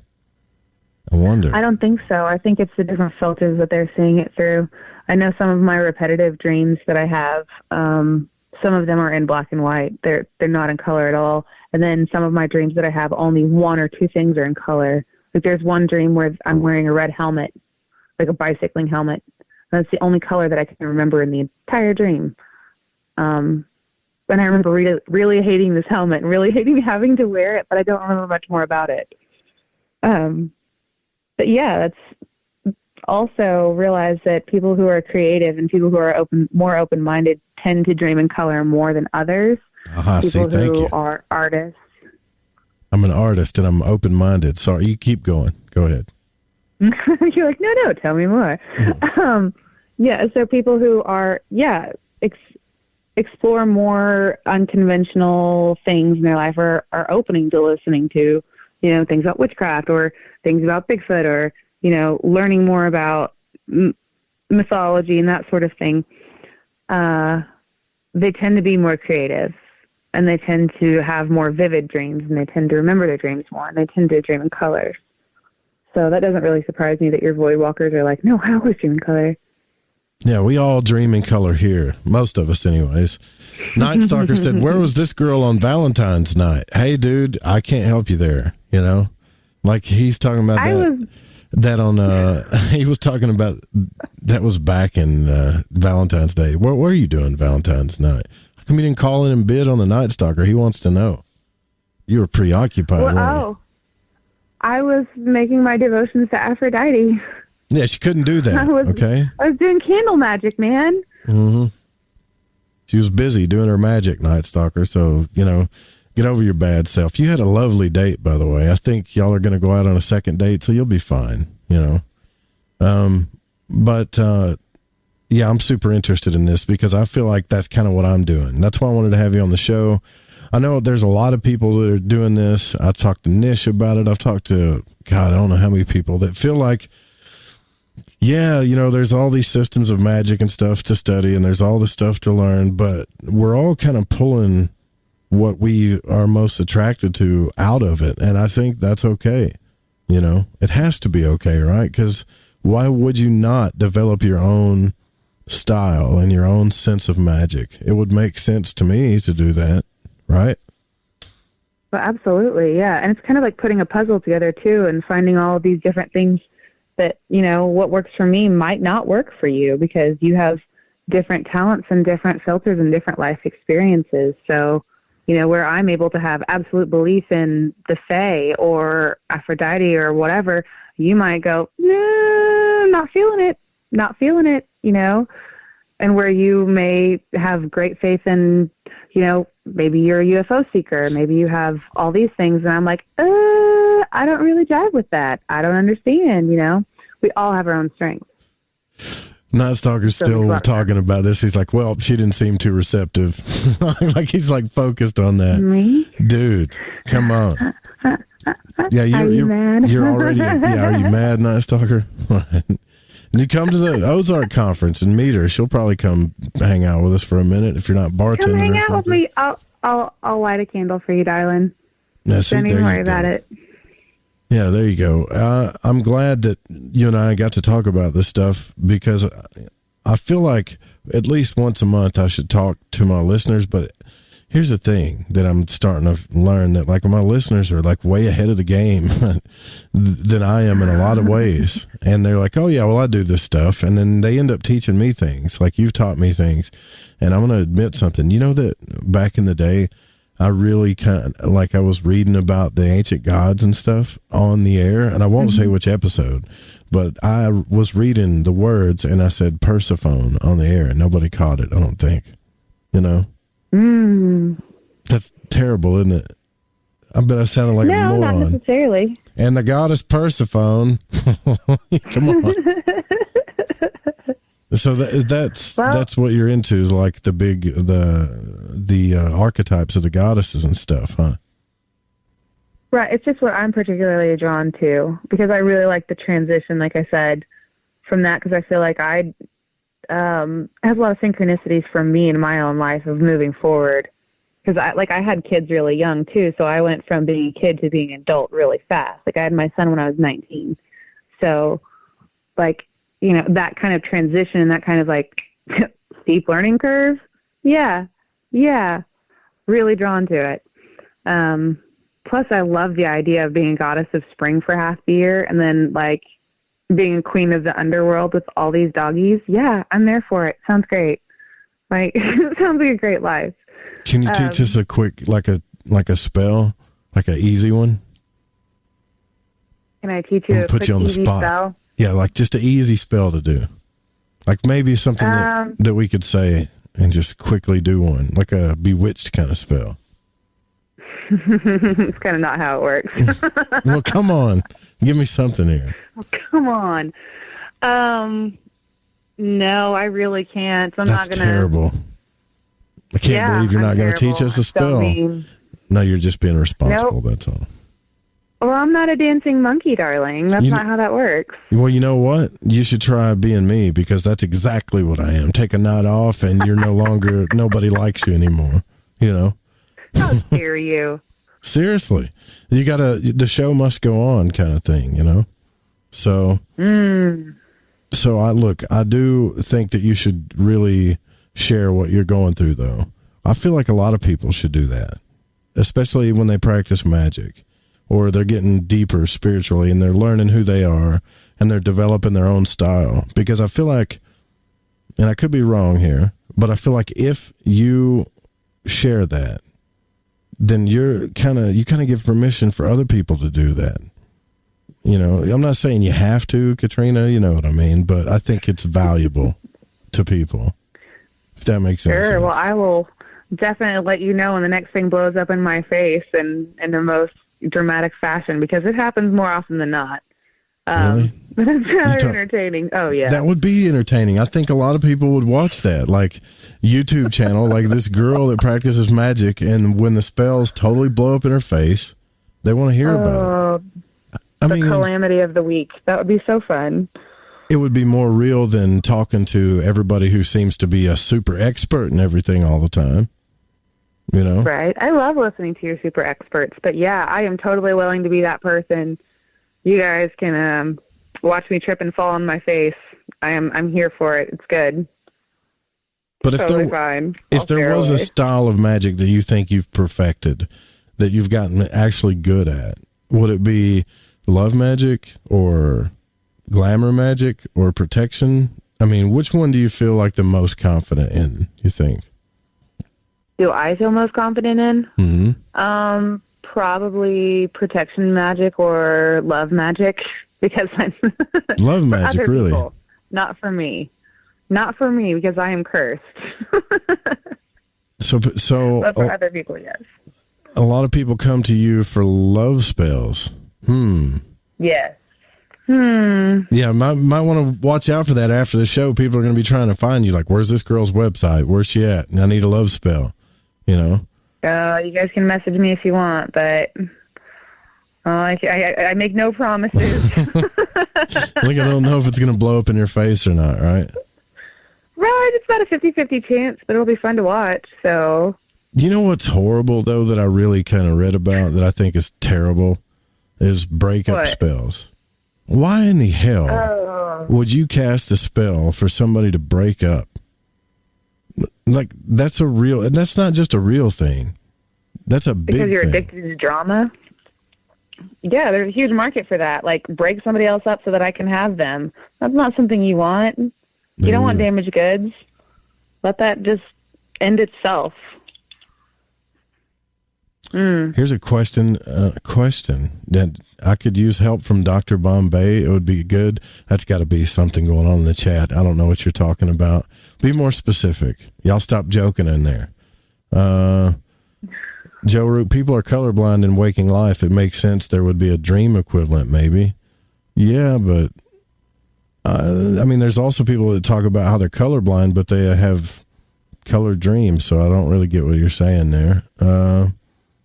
Yeah. Man, you didn't really get a lot of questions tonight, Katrina. You must know what you're talking about. Usually people ask a ton of questions, unless you're intimidating. Not you. Right? Yeah.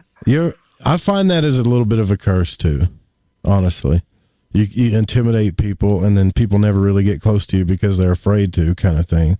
But, maybe your glamour magic's a little bit too powerful. Maybe you should tone it down a little bit or something. Yeah. No way, huh? I'm actually really nice. Believe it or not, I'm actually really nice. You don't curse people. She's really not. Okay. She's evil. She's just playing. I'm evil. You honor thing. I am not evil. No, you're not. Oh, and heck Mary, the heck out of you, Joe Roop. Yeah, I know you're not. I'm just playing. You're like the opposite of evil, and Mary really kind of pegged you. I don't think Mary even knew that I was going to have you on here, but she really did peg you as far as how you are with people. You're a genuine, caring person. You want the best for everybody, and that's cool. And it's really cool to me to have somebody in the South, even though you're in northern Arkansas, that I feel like not so alone out here as far as this kind of stuff goes. But let's be honest. I mean, there's a lot of people in northern Arkansas that practice this thing. Yeah.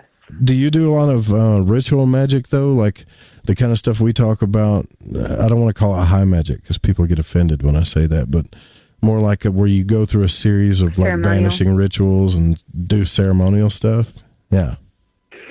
I do in groups, or when I'm performing more complicated spells, I will do the whole calling corners and, making sure that I have my altar in the right order and that sort of thing, and facing the right directions, and take all the extra steps and that sort of thing.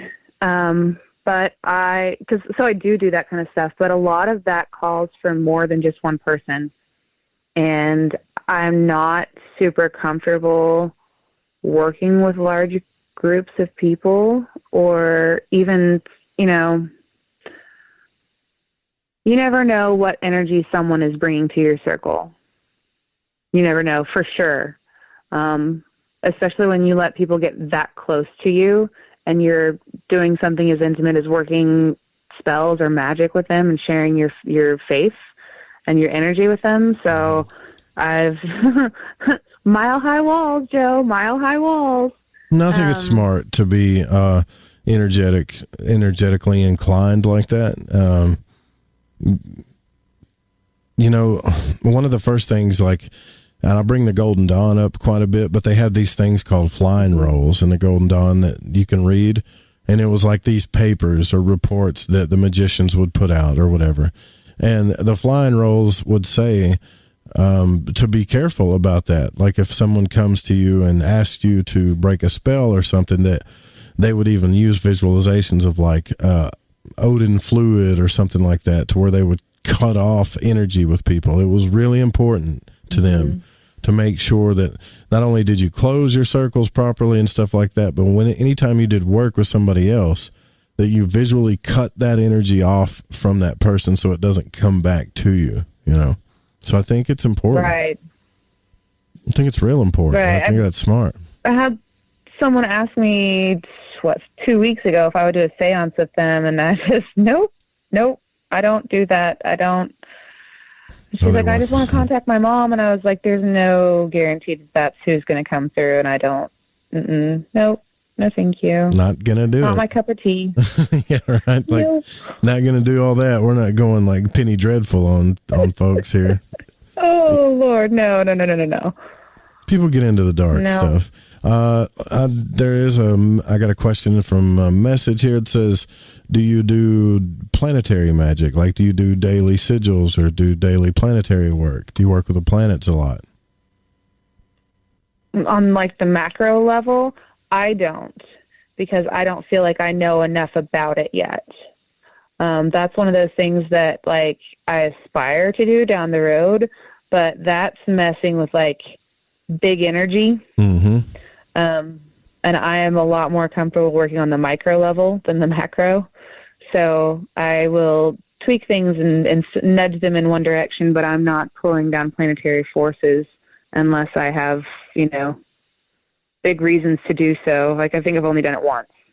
That's pretty smart. So you're kind of staying with nature and the elements a little bit more than you are like universal bodies and stuff, more than anything. Right. And I feel a lot more drawn to that too. Like, I definitely was a nymph in a past life. Oh, I didn't have to use that button all night with you, and I'm so proud of you, Katrina. I was like, you have like 1 minute left. I know. I was like, I bet I'll have to use that button probably at least 3 times with Kat, right? And you waited until I had 1 minute left for me to use the dump button. Oh my goodness! Yeah, like, that's classic. The delay and there goes blowing up in my face again. Yeah, well, that's all right. I mean, the delay is still building up, but I think that's hilarious. That's perfect to end this on, by the way, actually. You know, because that's all you right there. You did behave for the whole show, except you just couldn't hold it till that last minute. But no, listen, I mean, I really appreciate you coming on the show. I really appreciate you taking the time, because I know you've got a busy life, and to talk to us, you know, because not only are you a witch, a solitary witch, but you're also one of us. You're a void walker, so it's cool to hear from you. So thank you for coming on the show. Yeah, thank you for having me, Joe. It was so much fun. So much fun. And I will definitely keep you updated on all of the exciting things that happen cool. in my life. Yeah, I'm sure other people will be asking about it too. So, yeah, thanks for coming on. Absolutely. Have a great night. Now, you guys, if you have any questions for Katrina, I'll see how comfortable she is about passing along later questions on after the show and stuff.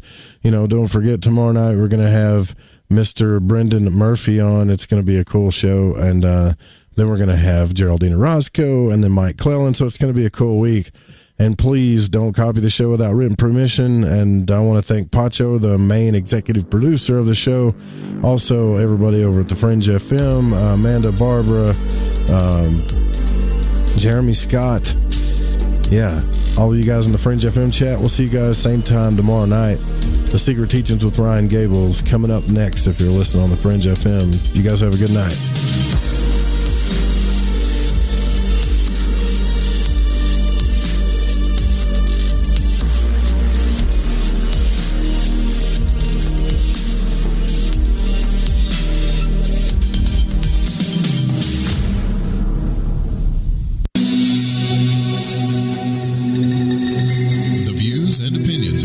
On this program do not necessarily reflect those of the Fringe FM, KTLK Digital Broadcasting, its sponsors, affiliates, or staff. Listener discretion is advised.